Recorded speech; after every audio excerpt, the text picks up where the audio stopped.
నా జీవం నీ కృపలో దాచితివే, నా జీవిత కాలమంతా ప్రభువా నీవే నా ఆశ్రయం, నా ఆశ్రయం. నా జీవం నీ కృపలో దాచితివే. దేవునికి మహిమ కలుగును గాక. చిన్న మాట వాక్యం చదువుకుందామండి.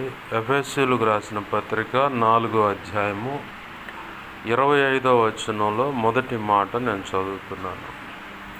ఎఫెసీయులకు రాసిన పత్రిక 4వ అధ్యాయము 25వ వచనంలో మొదటి మాట, మనము ఒకరికొకరము అవయవములై ఉన్నాము. చిన్న మాట ప్రార్థన చేసుకుందాం. ఆమేన్. హల్లెలూయా, హల్లెలూయా, హల్లెలూయా, హల్లెలూయా. ప్రేమగల మా కన్న తండ్రి యేసయ్యా, నీకే వందనాలు, వందనాలు, వందనాలు, వందనాలు, వందనాలు, వందనాలు, వందనాలు, వందనాలు ప్రభువా. శ్రీమంతుడైన మా తండ్రి, నీకే కృతజ్ఞతాస్తుతులు, కృతజ్ఞతాస్తుతులు, కృతజ్ఞతాస్తుతులు. ఆశ్చర్యకరుడా, నీకే స్తోత్రాలు, స్తోత్రాలు, స్తోత్రాలు, స్తోత్రాలు, స్తోత్రాలు, స్తోత్రాలు, స్తోత్రాలు, స్తోత్రాలు. సర్వకృపానిధివైన మా తండ్రి, నీకే వందనాలు, వందనాలు, వందనాలు ప్రభువా. అయ్యా కనికరించండి యేసయ్యా, నీకే కృతజ్ఞతాస్తుతులు, కృతజ్ఞతాస్తుతులు, కృతజ్ఞతాస్తుతులు, కృతజ్ఞతాస్తుతులు చెల్లిస్తున్నాం ప్రభువా. మీరు ఇచ్చిన వాక్యాన్ని బట్టి కృతజ్ఞతాస్తుతులు. వాక్యాన్ని విరవండి ప్రభువా.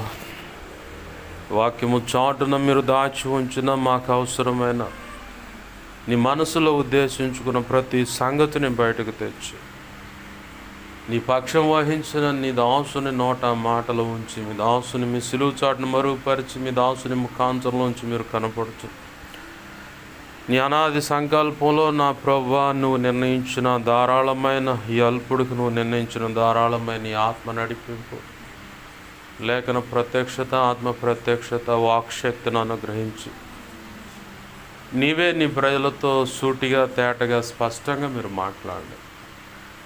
ఉపదేశాన్ని అడ్డగించే ప్రయత్నం చేస్తున్న దుష్టుడు, వాడి దూతలు, చీకటి అంధకార శక్తులు, ఇంచాది ఇహలోక సంబంధమైన కుల, అలాగే విగ్రహ సంబంధమైన దేవి దేవతలు, దేవుళ్ళు అన్నవాడు ఏవైనా దాడి ఉన్నా, చిల్లంగి బాలమని చాతబడి క్షుద్రపులు వశీకరణ సంబంధించి అవి ఎంత ప్రమాదకరమైనా సరే, అలాగే ఏవైనా దాడులు ఉన్నా, లేదు దుష్టుడు వాడి దూతల దాడులు ఉన్నా, యేసు నామములో నీవు నాకు ఇచ్చిన అధికారం చొప్పున మేమంతా కలిసి మహాపునరుద్ధాన శక్తిని బట్టి, కలువరి శిలువలో మా కొరకే చిందించిన నీ పరిశుద్ధ రక్తాన్ని బట్టి బంధిస్తున్నాం.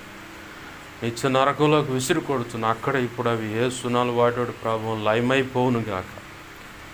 ఆమేన్. ప్రభువా, నా చుట్టూరు, మా చుట్టూరు మేమున్న గృహం, దేవ ఈ కాలనీ, గ్రామం, పట్టణ, రాష్ట్రం సమస్తం చుట్టూ సిలువ రక్తపు కంచె, రక్షణ కంచె, అగ్ని కంచెను వేసి నీ చేతి నీడలను దాచిపెట్టి నీ మహిమేగాన్ని ఇక్కడ ఆవరింపచేసి మాచు అగ్నిస్తంభమే నువ్వు నిలచు. నీ ప్రభావం బలమైన నీ సన్నిధి ప్రభావం చేత ఇదిగో తండ్రి ప్రార్థనలోకి ఇస్తున్న మేమున్న ఈ స్థలం ఉంది, ప్రాంతం మందు ఆ బలమైన నీ సన్నిధి ప్రభావాన్ని ఉంచి అది మేము అనుభవించేలా చేసి, నీలోంచి ప్రభావం నలుదిక్కులకు ప్రబలిలా చేసి, దేవా నీ భయము ప్రతి ఒక్కరిని ఆవరింపచేసి కృపలో వర్ధలు చేయమని నీవే అగ్ని ప్రాకారమే జ్ఞాపకం చేయబడి సమస్తం చుట్టూ నీ కనుదృష్టి ముఖాన్ని తేజమని వెలుగు సన్నిధిగా నిత్యం ప్రకాశింపచ్చు. సర్వోన్నతుని శక్తి ప్రతి ఒక్కరిని యేసు నామములో నన్ను మమ్మల్ని అందరినీ కమ్మునుగాక. దేవదూతల అగ్నివంటి రథములు సైన్య సమూహం నిత్యం కావలిగా చుట్టూ కావలి ఉంచు. మాతో తోడై నువ్వు నడిపించు. అయ్యా, నీ పక్షం వహించిన నేను ఎంత బలహీనో నీకు బాగా తెలుసు. నీ మీద ఆనుకున్న నీ కృప మీద ఆధారపడ్డా నా సమస్త అవిధేతలు, అతిక్రమ దోషాలు, పాపదోషాలు, ఆజ్ఞాతిక్రమాలు ఏమున్నో పునః క్షమించయ్యా. కలువరిలో మా కొరకే కార్చిన ఆ సిలువ రక్తాన్ని బట్టి అయ్యా నన్ను కడిగి పవిత్రపరచు, పరిశుద్ధపరచు. పరిశుద్ధాత్మజ్ఞులను పుటమే శుద్ధ సువర్ణంగా మార్చు. శుద్ధ జలంతో దేవా నన్ను కడుగు, సమస్త కీడు అపవిత్రతను కొట్టి నీ ఆనంద తైలాభిషేకమును అలాగనే పరలోషుద్ధ సువర్ణ తైలము నా నెత్తి వెంకును గొప్పగా ఉంచు. దేవా నన్ను బలపరచయ్యా. హెస్కేలు గ్రంథం 2:1-2 వచ్చిన ప్రకారం నన్ను మమ్మల్ని చక్కగా నీ ఆత్మతో నింపే అయ్యా. మాతో మాట్లాడండి దేవా. దేవా కనికరించండి అయ్యా. యెషయా 51:16 ప్రకారం నీ కృపను, మత్తయి 10:1-7-20 వచ్చిన ప్రకారం నీ కృపను, అపోస్తుల కార్యం 4:27-37 నీ కృపను నాకు దయచి. ఇర్మియా 1:9-10-18-19 నీ కృప నాకు దయచి. నాతో మాతో అందరితో మీరు మాట్లాడండి ప్రభు.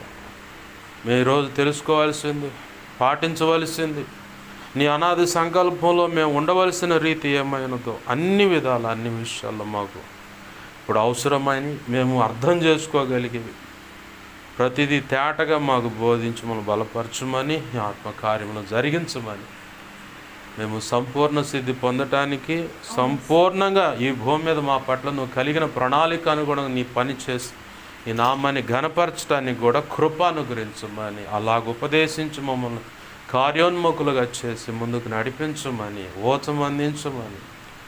యెషయా 60:1-3-4-5 చెప్పండి అయ్యా. అయ్యా కనికరించి ఆ కృప మాకు దయచి.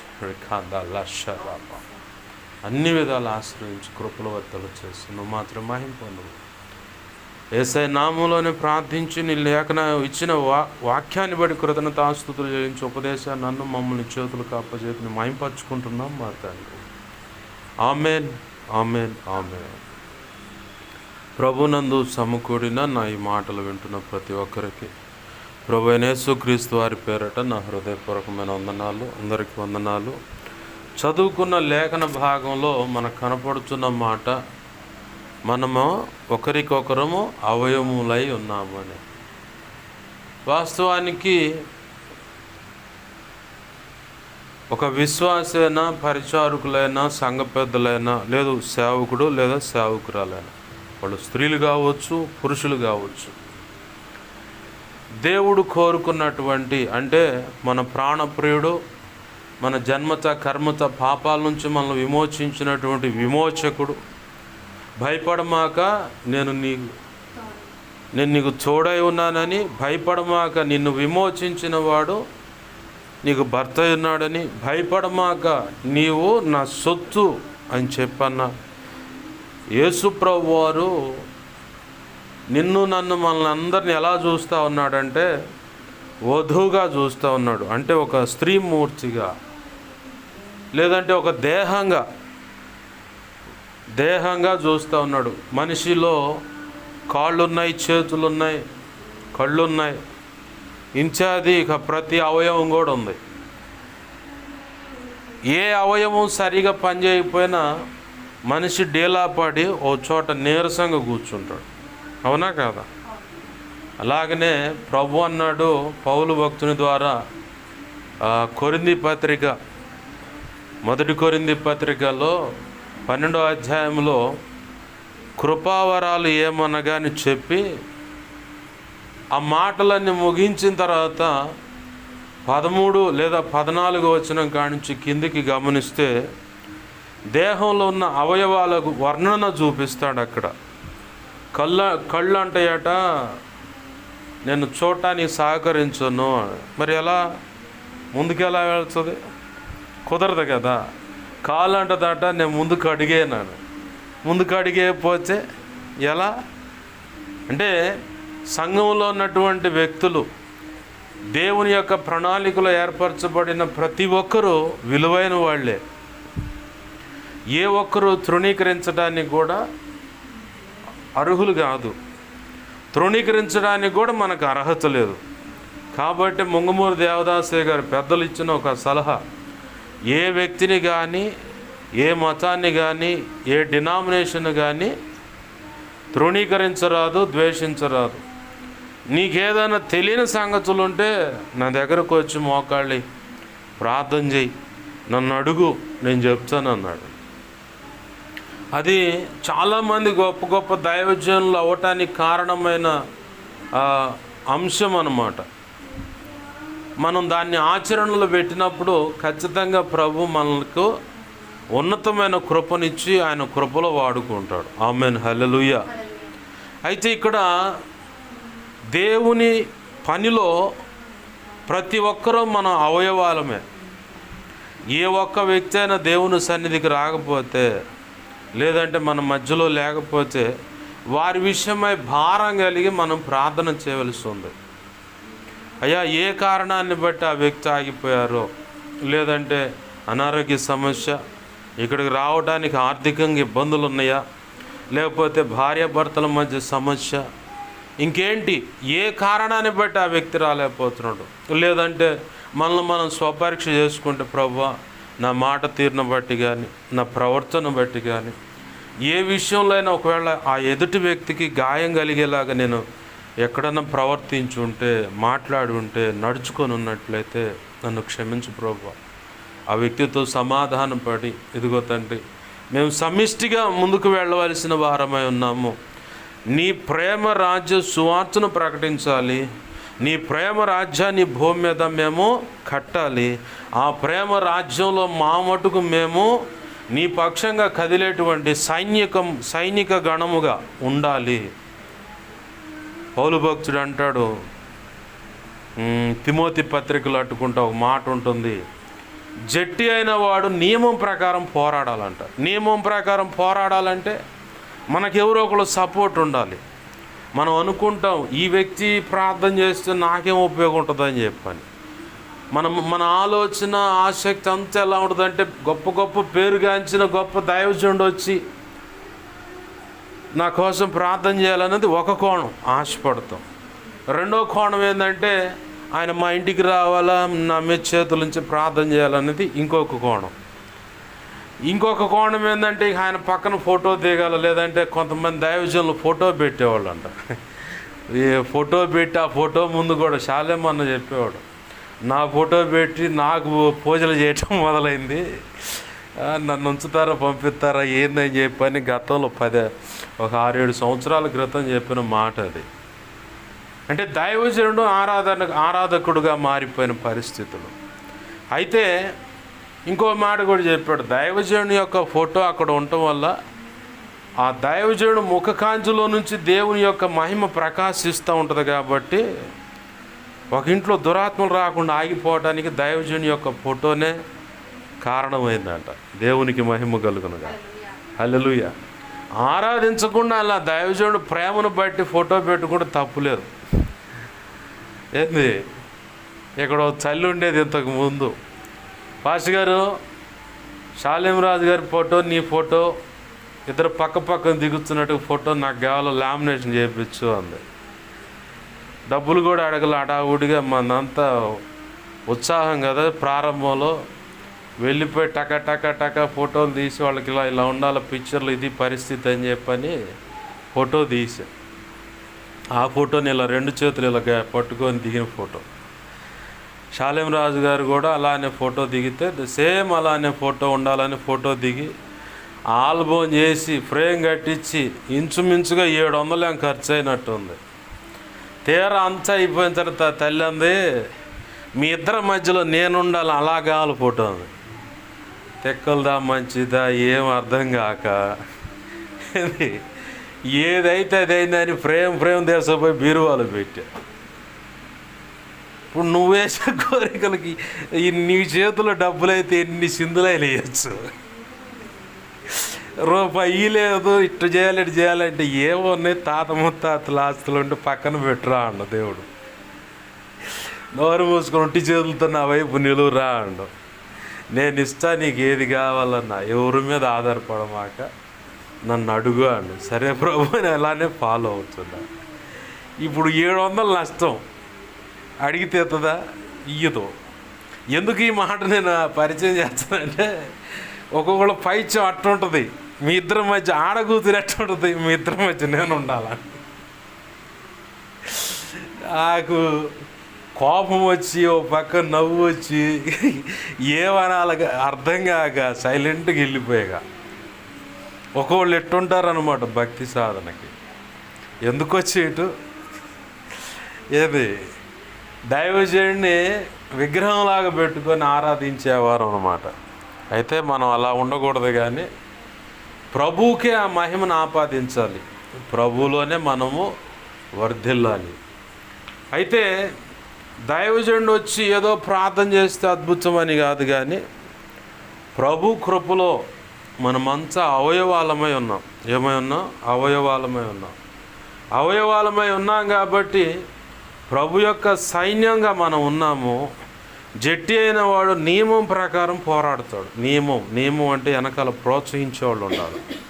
ప్రోత్సహించేవాళ్ళు అంటే ఈ వ్యక్తి ప్రార్థన ఏముందిలే అనుకుంటే కాదు, అసలు ఎందుకు పనికిరాడు అనుకున్న వాడి ప్రార్థన కూడా నీకు ఉపయోగపడుతుంది. ఆమేన్, హల్లెలూయా. సంఘంలో అవసరం. ఎందుకంటే సంఘము అవయవాలకు పోల్చబడింది. శిరస్సు క్రీస్తే. మనకి శిరస్సు క్రీస్తే. ఎందుకంటే సంఘానికి శిరస్సు క్రీస్తు. స్థానికంగా ఉన్న సంఘానికి సేవకుడు శిరస్సు. ఈ సేవకుడికి క్రీస్తు ప్రభువారు శిరస్సు. ఆ క్రీస్తు ప్రభువారికి తండ్రి అయిన దేవుడే శిరస్సు. అదే మాట రాసింది కొరింథీ పత్రిక 14వ అధ్యాయంలో అట్టుకుంటా.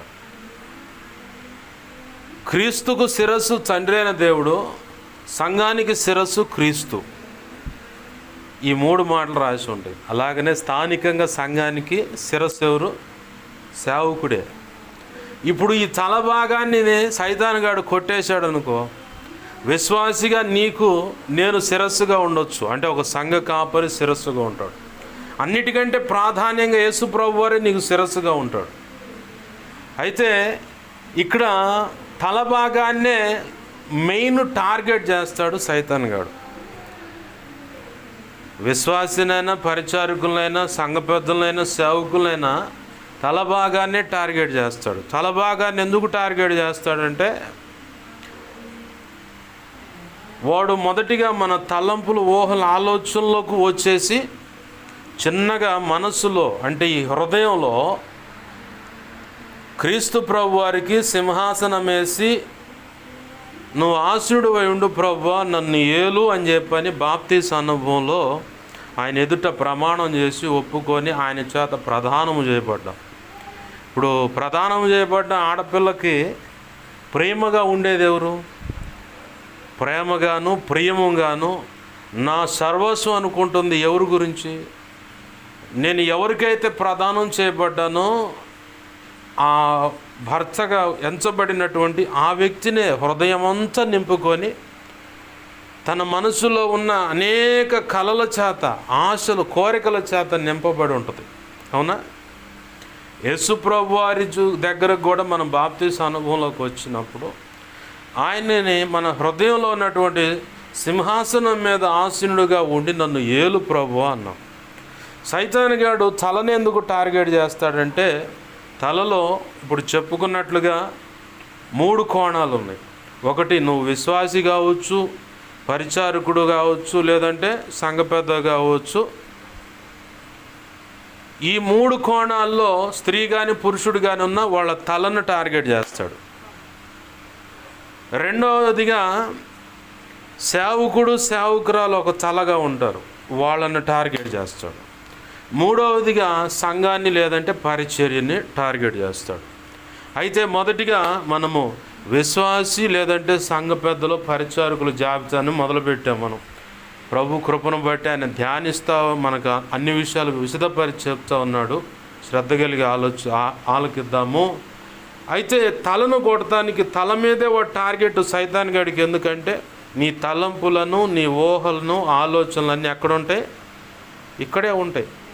ఆ తర్వాత ఇక్కడ మొదటిగా ఈ మెదడు భాగంలో, తల భాగంలో అవి క్రియారూపకం దాల్చేలాగా ఇది నిజమా అన్నట్టుగా వాడు కొన్ని సందేహాలు పుట్టిస్తాడు. అలా అలా అలా అలా సందేహాలకు, అబద్ధాలకు, మోసం చేయడానికి లేదా నాశనం చేయడానికి వాడు మూలకారకుడు అన్నమాట. అయితే వాడు మొదటిగా మన తలంపులు, ఊహల, ఆలోచనలోకి వచ్చి ప్రేరణ కలుగు చేస్తాడు.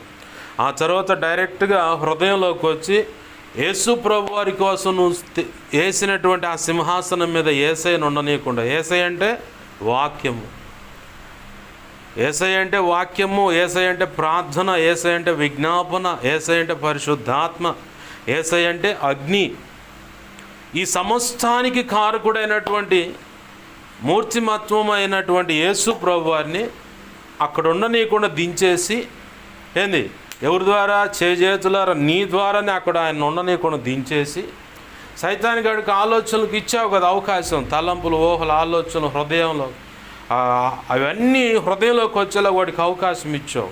కాబట్టి వాడు తల భాగంలో నుంచే డైరెక్ట్గా హృదయ సింహాసనం మీదకి వస్తాడు, ఇక్కడికి రావడానికి ప్రయత్నం చేస్తాడనమాట. ఇది ఒక కోణం.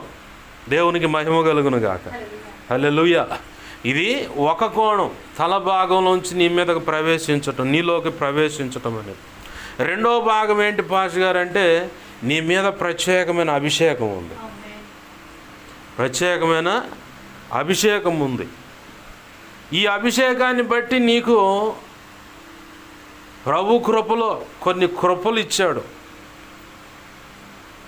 డైరెక్ట్గా నిన్ను అభిషేకాన్ని కొట్టాలంటే నీ తలను వాడు నీ తలంపుల ఊహల ఆలోచనలు కూడా స్వాధీనం చేసుకోవాలి. నీ మీద ప్రత్యేకమైన ప్రణాళిక దేవునికి ఉంది. ఆ ప్రణాళిక అనుగుణంగా ఈ భూమి మీద ఉన్నతమైన సేవ నిర్ణయించాడు. సేవ తదనంతరం నిర్ణయించిన శ్రేష్టమైన బడా మంచి దాసురాలు అని ఆ మెప్పు, ఘనత, ఆ మహిమ, బహుమతులు నువ్వు పొందుకోవాలి. నిత్యత్వంలో ప్రవేశించాలి. వధువులో ప్రభు నిర్ణయించిన ఉన్నత స్థానంలో నువ్వు నిలవాలి. ఆయనతో కలిసి యుగ యుగాలు నిత్య రాజ్య పరిపాలన చేయాలి. ఇది ఉన్నత సంకల్పం. ఈ సంకల్పంలోనే ఈ భూమి మీద కూడా నువ్వు పరిచర్య చేయాలి. పరిచర్య చేయాలంటే నీ మీద అభిషేకం ఉండాలి. ఆ అభిషేకం ద్వారా నీకు కొన్ని కృపలు, అంటే కృపావరాలు ఒకటి, ఆత్మఫలం లక్షణాలు ఒకటి. ఆత్మఫలం ఒకటే కానీ లక్షణాలు 9 ఉన్నాయి. ఆ లక్షణాలు నీలో నుంచి ఎదుటి ప్రజలు చూడాలా. వాటిలో ఏది కరువైనా నువ్వు ఇంకా బలహీనుడిగా ఉన్నట్లే. కృపావరాలు అనేవి ప్రభు తన చిత్త ప్రకారం కొలిచి ఇస్తాడు, పంచిస్తాడు. ఆత్మ ప్రత్యక్షత మాత్రం అందరికీ ఇవ్వబడుతుంది. ఆత్మ ప్రత్యక్షత అయినా, లేఖన ప్రత్యక్షత అయినా, ధారాళమైన దేవుని యొక్క ఆత్మ నడిపింపు అయినా, వాక్శక్తి అయినా అది అందరికీ ఇవ్వబడుతుంది. అయితే వాళ్ళ పిలుపును బట్టి, దేవుడు ప్రేమించిన విధానాన్ని బట్టి వాటిలో తీవ్రత, లో, హై, మ్యాక్సిమం హై అని ఉంటుంది కదా. అట్లానే ఒక్కొక్కళ్ళకి ఒక్కొక్క టైపు కృపనిస్తాడు. ఆత్మ నడిపింపులో కానీ, లేఖన ప్రత్యక్షతలో కానీ, వాక్య ప్రత్యక్షతలో కానీ, వాక్శక్తి విషయంలో కానీ. ఇది ఒక టైపు కృప. రెండవది ఏంటంటే కృపావరాలు. నిన్ను మెచ్చి ప్రభు ఎవరో 100కి 1 ఇస్తాడు మొత్తం కృపావరాలు. ఆ టైంలో అవన్నీ పనిచేస్తూ ఉంటాయి. ఆయా టయాల్లోనే మాత్రం పనిచేస్తాం. మిగతా టైంలో అతను మామూలుగానే ఉంటాడు. అన్ని కృపావరాలు ఇస్తాడు. ఇవ్వడని నేను చెప్పను. ఎందుకు ఇవ్వడు అని నువ్వు చెబుతావు? దానికి రుజువు ఏంటంటే 5 తలాంతులు, 2 తలాంతులు, 1 తలాంతు ఉన్నవాడి దగ్గర చూస్తే ఈ 1 ఉన్న దాని దేశం పోయి 10 ఉన్నవాడికి ఇచ్చాడు. ఈ 2కి 2 సంపాదించి 4 ఉన్నవాడు ఏమన్నాడంటే, అయ్యా వాడి దగ్గర 10 ఉన్నాయి కంటే నా ఇష్టం రా, నా ఇష్టం, నేను 10 కాదు ఇంకెన్ని అని ఇచ్చా, నా ఇష్టం అండి ఆయన. అట్లనే కృపావరాలు కూడా అదే న్యాయం జరగవచ్చు. మన విశ్వాసాన్ని బట్టే మనం ఏదైనా స్వతంత్రించుకుంటామని చెప్పని ప్రభు యొక్క లేఖనం స్పష్టం చేస్తుంది. అవునా?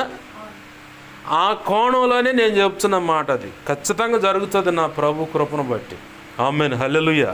కృపావరాలు అనేవి నీకు ఇవ్వాల్సి ఇస్తాడు, లేదా నిన్ను ఆయన అనాది సంకల్పంలో ఉన్నతంగా కోరుకున్నట్లయితే 100కో 1,000కో ఒకడు అంటారు కదా, ఒకడికి ఇచ్చేస్తాడు నా ప్రభు. ఖచ్చితంగా ఆయన రాజీ పడనోడు, అన్యాయం చేయనటువంటి వ్యక్తి కాబట్టి, ఆ వ్యక్తిత్వం కలిగినటువంటి దేవుడు కాబట్టి ఇస్తాడు. మూడవది ఆత్మఫలంలోని ఒక కృప. ఇంకోటి సామర్థ్యం, దేవుని పని చేయడానికి కావాల్సిన సామర్థ్యం. ఇలాగా ఇవన్నిటిని బట్టి అనేక మంది ప్రజలు నీ ద్వారా రక్షించబడాలని, అనేక కుటుంబాలు నీ కుటుంబాన్ని బట్టి రక్షించబడాలని, అనేక వంశాలు నిన్ను బట్టి దీవించబడాలన్నది దేవుని అనాది సంకల్పంలో ఒక భాగం. ఇది ఒక కోణం అయితే, ఇంకొకటి ప్రతి తరము దేవుని పనిలో ఉంటూ ప్రతి తరము దీవించబడాలన్నది ఆయన ఉన్నతమైన సంకల్పంలో ఇంకొక భాగం. ఈ సమస్త యావత్తును జడగొట్టాలంటే మొదటిగా వాడు నీ తలంపులు, ఊహల, ఆలోచనలోకి వచ్చి నిన్ను డిస్టర్బ్ చేస్తాడు. నువ్వు విశ్వాసి కావచ్చు, స్త్రీవో పురుషుడివో, పరిచారకులే స్త్రీవో పురుషుడివో, సంఘ పెద్దలే స్త్రీవో పురుషుడు, సేవకులే స్త్రీవో పురుషుడు, కానీ వాడు మొదటిగా డిస్టర్బెన్స్ చేసేది ఏంటంటే ఆయన పునాదులు గల పట్టణాని కోసమై అబ్రహామును కోరుకున్నాడు. పునాదులు గల పట్టణానికి ఏమేమి ఉన్నాయి? 12 గుమ్మాలు ఉన్నాయి, 12 పునాదులు ఉన్నాయి. అవునా? ఆ 12 గుమ్మాలు 12 పునాదులే కాకుండా ఇంచాది శ్రేష్ఠ భక్త సమాజం అనేది సజీవ రాళ్లుగా పేర్చబడుతున్నారు అక్కడ. ఆ ఉన్నతమైన ఆశీర్వాదం కోసం అబ్రహామును పిలిస్తే అబ్రహామును శారమ్మ ద్వారా డిస్టర్బ్ చేశాడు సైతాను గారు. ఎక్కడది చెప్పగలరా? ఎక్కడ? వచ్చే వారం మళ్ళీ అడుగుతా.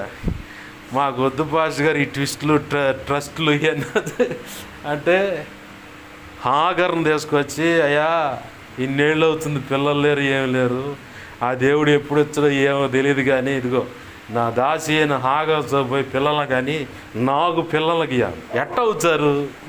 విచిత్రం కాకపోతే సైతాన్గా డిస్టర్బ్ చేయటం అన్నమాట. ఆ డిస్టర్బెన్స్ ఇప్పటికీ వాళ్ళు కొట్టుకుంటూనే ఉన్నారు, అన్నదమ్ముల మధ్య గొడవ. దేవుడు అన్నాడు ఇష్మాయిల్ని కూడా ఆశీర్వదిస్తాలే,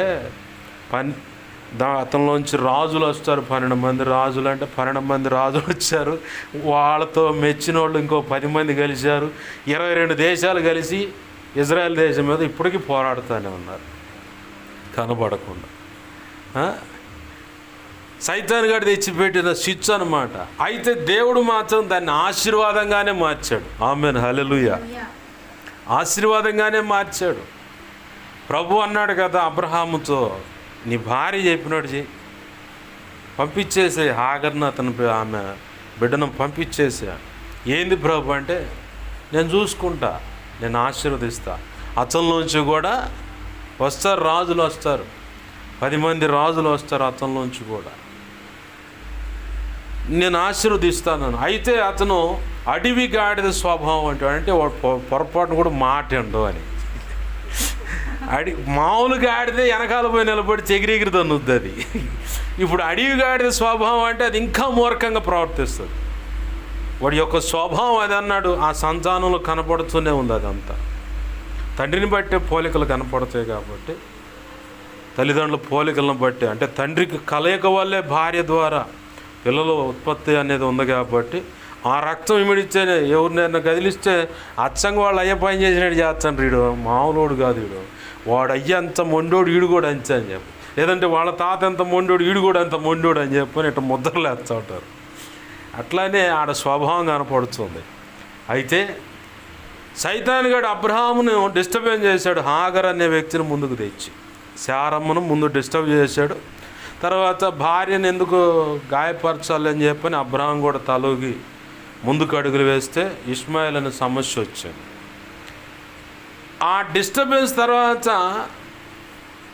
పిల్లగాడు 12-18 సంవత్సరాలు వచ్చిందాకా ఇష్మాయిల్ అక్కడే కనపడుతూనే ఉండగా వాడు వదిలేయనంగా ఎంత లోతైన గాయమైందో. కానీ తేరుకొని ప్రభు కృపను బట్టి నిలబడ్డ దాన్ని బట్టి ఇస్సాకును అబ్రహాం పొందుకోగలిగాడు. ఆ తర్వాత వాగ్దాన పుత్రుడుగా, ఆ వాగ్దాన పుత్రుడు గర్భవాసాన పుట్టిన యాకోబు గర్భవాసాన పుట్టిన 12 మంది సంతానం. ఆడపిల్ల తేడా పడదు, 11 మంది. తర్వాత యోసేపు కడుపును పుట్టిన 2 పిల్లలను కూడా నా పిల్లలు అని చెప్పి తీసుకొని ఆ ఇద్దరిని ఒక గోత్రానికి అర్ధ గోత్రాలుగా చేసి టోటల్గా 12 గోత్రాలు పునాదులు గల ఆ పట్టణానికి, అంటే నూతన యెరూషలేము అనే పట్టణం రానున్న దినాల్లో మనం నివసించబోతున్న ఆ మహిమగల దేశంలో పునాదులు, అంటే గుమ్మాలుగా ఎవరైతే ఉన్నారంటే అబ్రహాం గారికి ఇచ్చిన వాగ్దాన సంబంధిత ఆ గోత్రాలకు సంబంధించిన పెద్దలే గుమ్మాలుగా ఉన్నారు. అంత గొప్ప ఆశీర్వాదానికి మనం ఇలా ధ్యానించుకుంటా పోతుంటే ఎన్నో సంగతులు బట్టబయలు అవుతూ ఉంటాయి. 12 మంది అపోస్తులు. ఎవరిని డిస్టర్బ్ చేశాడు? సైతాను గాడు వచ్చి ఇస్కరియోతు యోధా అని డిస్టర్బ్ చేశాడు. ప్రారంభంలోనేమో ఒక తల్లిని తీసుకొచ్చిండు సైతాను గాడు. ప్రభువా, నీకు ఇష్టమైతే నా 2 కుమారులు నీ కుడి పాసిన ఒకడు, ఎడమ పాసిన ఒకరు కూర్చునేలాగా ఆజ్ఞాపించు ప్రభువా. ఏం అడుగుతున్నావు, నువ్వు అర్థమవుతుందా అండు ప్రభు. లేదు ప్రభువా,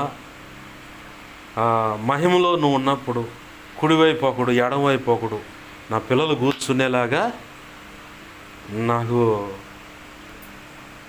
నాకు అనుమతి ఇవ్వు ప్రభు, నాకు మాట ఇవ్వు ప్రభు అంటుంటే, నేను తాగే గిన్నెలో అది మీరు తాగలరా? తాగలం ప్రభు అన్నారు వాళ్ళు కూడా గట్టిగా.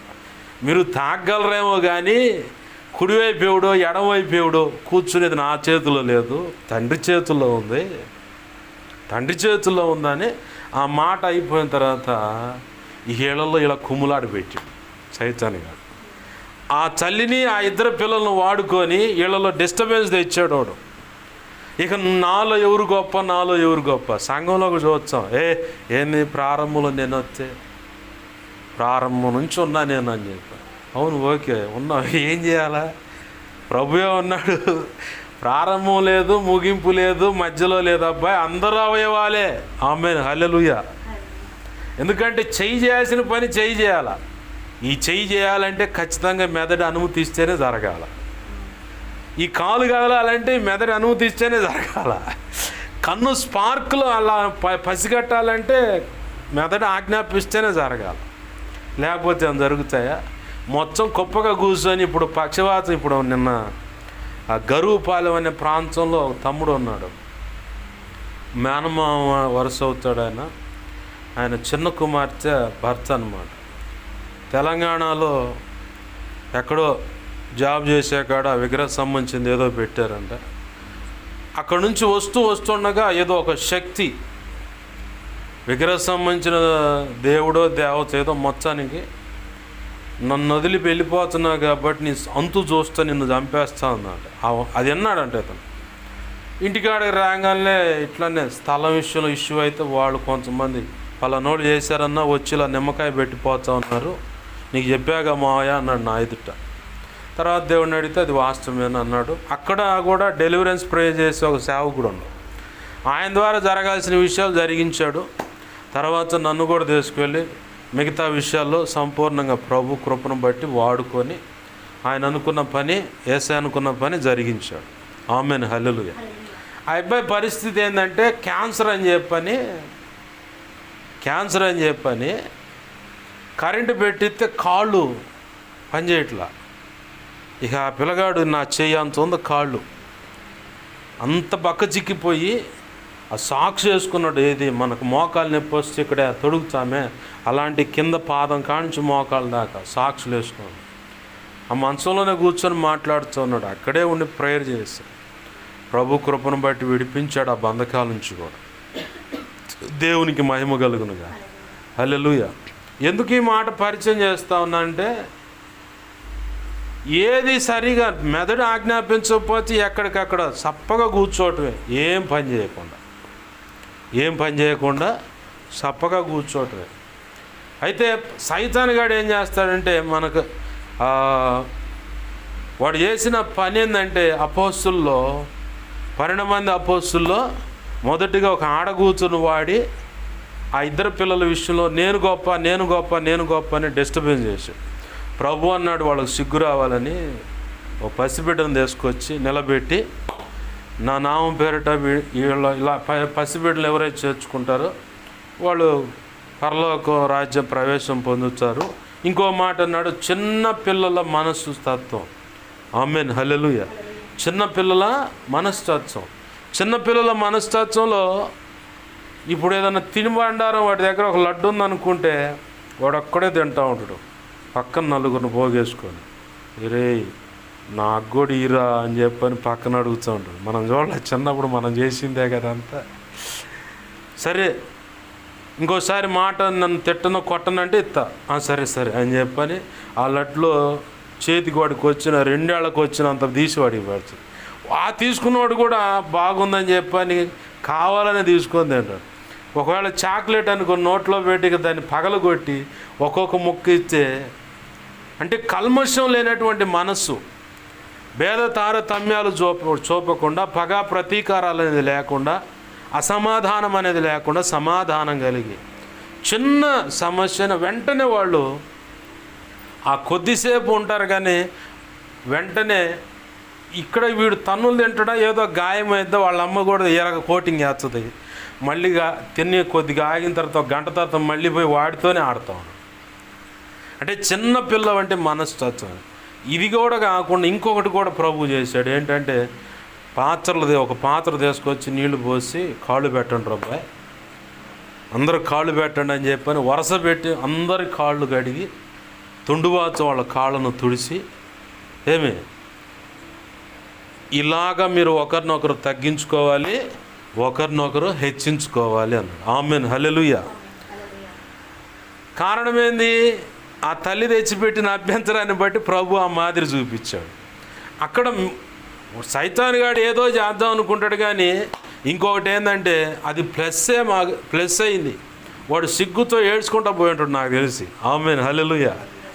ఆ తర్వాత ఎట్ట ప్రయత్నం చేస్తున్నా ఐక్యత కలిగి ఉంటున్నారు, ఎలా చేయాలని చెప్పని చూస్తే డబ్బు సంచికాడ ఒకడు దొరికిండు. ఇస్కరియోతు యోధా అనేవాడు దొరికిండు డబ్బు సంచికాడ. వాడిని పట్టుకుండు తీసుకుపోయి ప్రభువునే అప్పచెప్పే దుర్మార్గ పని దాకా తీసుకుపోయి, తన అపోస్తులత్వం ఎంత విలువైనదో, దేవుని ప్రణాళికలో నేను ఏ స్థానంలో ఉండబోతున్నానో, ఆ పునాదులు గల పట్టణానికి గుమ్మాలు పితరులు అయితే, అంటే ధర్మశాస్త్రం ప్రకారం అబ్రహాము సంతానమైనటువంటి పితరులు ఎవరైతే ఉన్నారో, ఆ 12 మంది గోత్రికులు ఎవరైతే ఉన్నారో వారు గుమ్మాలు అయితే, ఆ గుమ్మాలు నిలబడటానికి ఈ 12 మంది అపోస్తులే మూలం. ఇప్పుడు పునాది లేకపోతే ఏ ఇల్లు అయినా నిలబడుద్దా, ఏ గుమ్మం అయినా నిలబడుద్దా, ఏ స్లాబ్ అయినా నిలబడుద్దా? నిలబడదు, గొప్ప కూలిపోద్ది. అయితే క్రీస్తేసే మూలరాయి ఉండగా అపోస్తులు ప్రవక్తలు వేసిన ఆ పునాది మీద, అంటే ఆ పునాది క్రీస్తేసే మూలరాయి అన్నాడు. ఆ మూలరాయి అయిన ఆ రాయి మీద పునాదిగా అపోస్తులు ప్రవక్తలకు ఏర్పరచబడ్డారు. కానీ ఇక్కడ ఈ 12 మంది అపోస్తులు ఆ పట్టణానికి, క్రీస్తేసే మూలరాయి ఆ పట్టణానికి, ఆయనే ప్రకాశించేటువంటి దేవుడుగా ఉన్నాడు. చీకటి ఉండదు, రాత్రి అనేది ఉండదు, అక్కడ అంత సంతోషమే. కానీ ఆ పట్టణానికి ఈ అపోస్తుడే పునాది. అంత శ్రేష్టమైన ఆశీర్వాదం చేతులారా పోగొట్టుకునేలాగా సైతానుగాడు వచ్చి ఇస్కరియోతు యోధా, అంటే అతనికి ఇచ్చిన బైబిల్ ఇచ్చిన పేరు ఏంటంటే ద్రోహి అయిన, ఎవరు? ద్రోహి అయిన ఆయన అప్పచెప్పిన ఇస్కరియోతు యోధా అని పెట్టారు. ఇక తను ఈ భూమి మీద ఉన్నంతకాలం ఇక ఆ బిరుదు అంతే ఉండిపోయింది. ఇక సైతానుగాడు మనల్ని ఏదో పాడు చేయాలని ప్రయత్నం చేస్తూ ఉంటాడు. పాడైపోతే అలాంటి బిరుదులు వస్తాయి.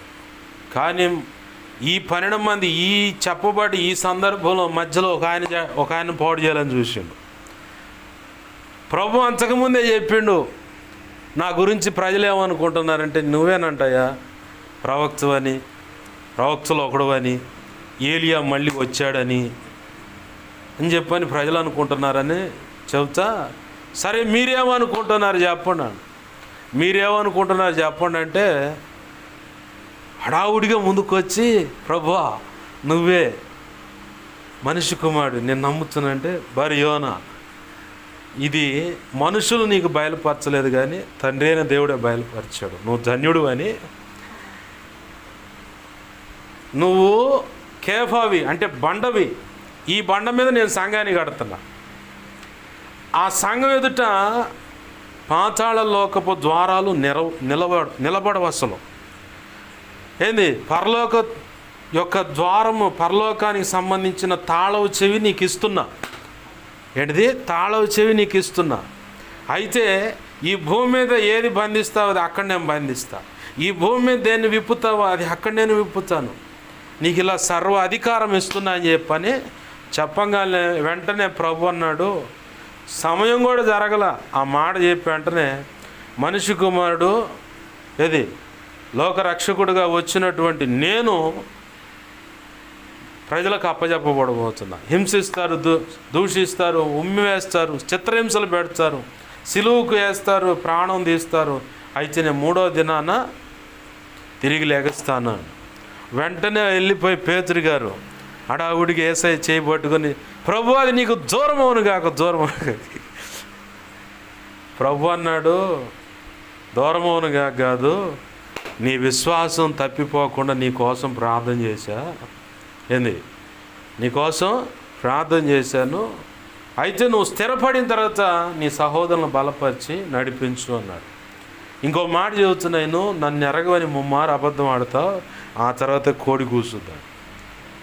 కాదు ప్రభు, ప్రాణమైన పెడతాం. నవ్వి అవునా అని చెప్పేసి వెళ్ళిపోయాడు ప్రభు.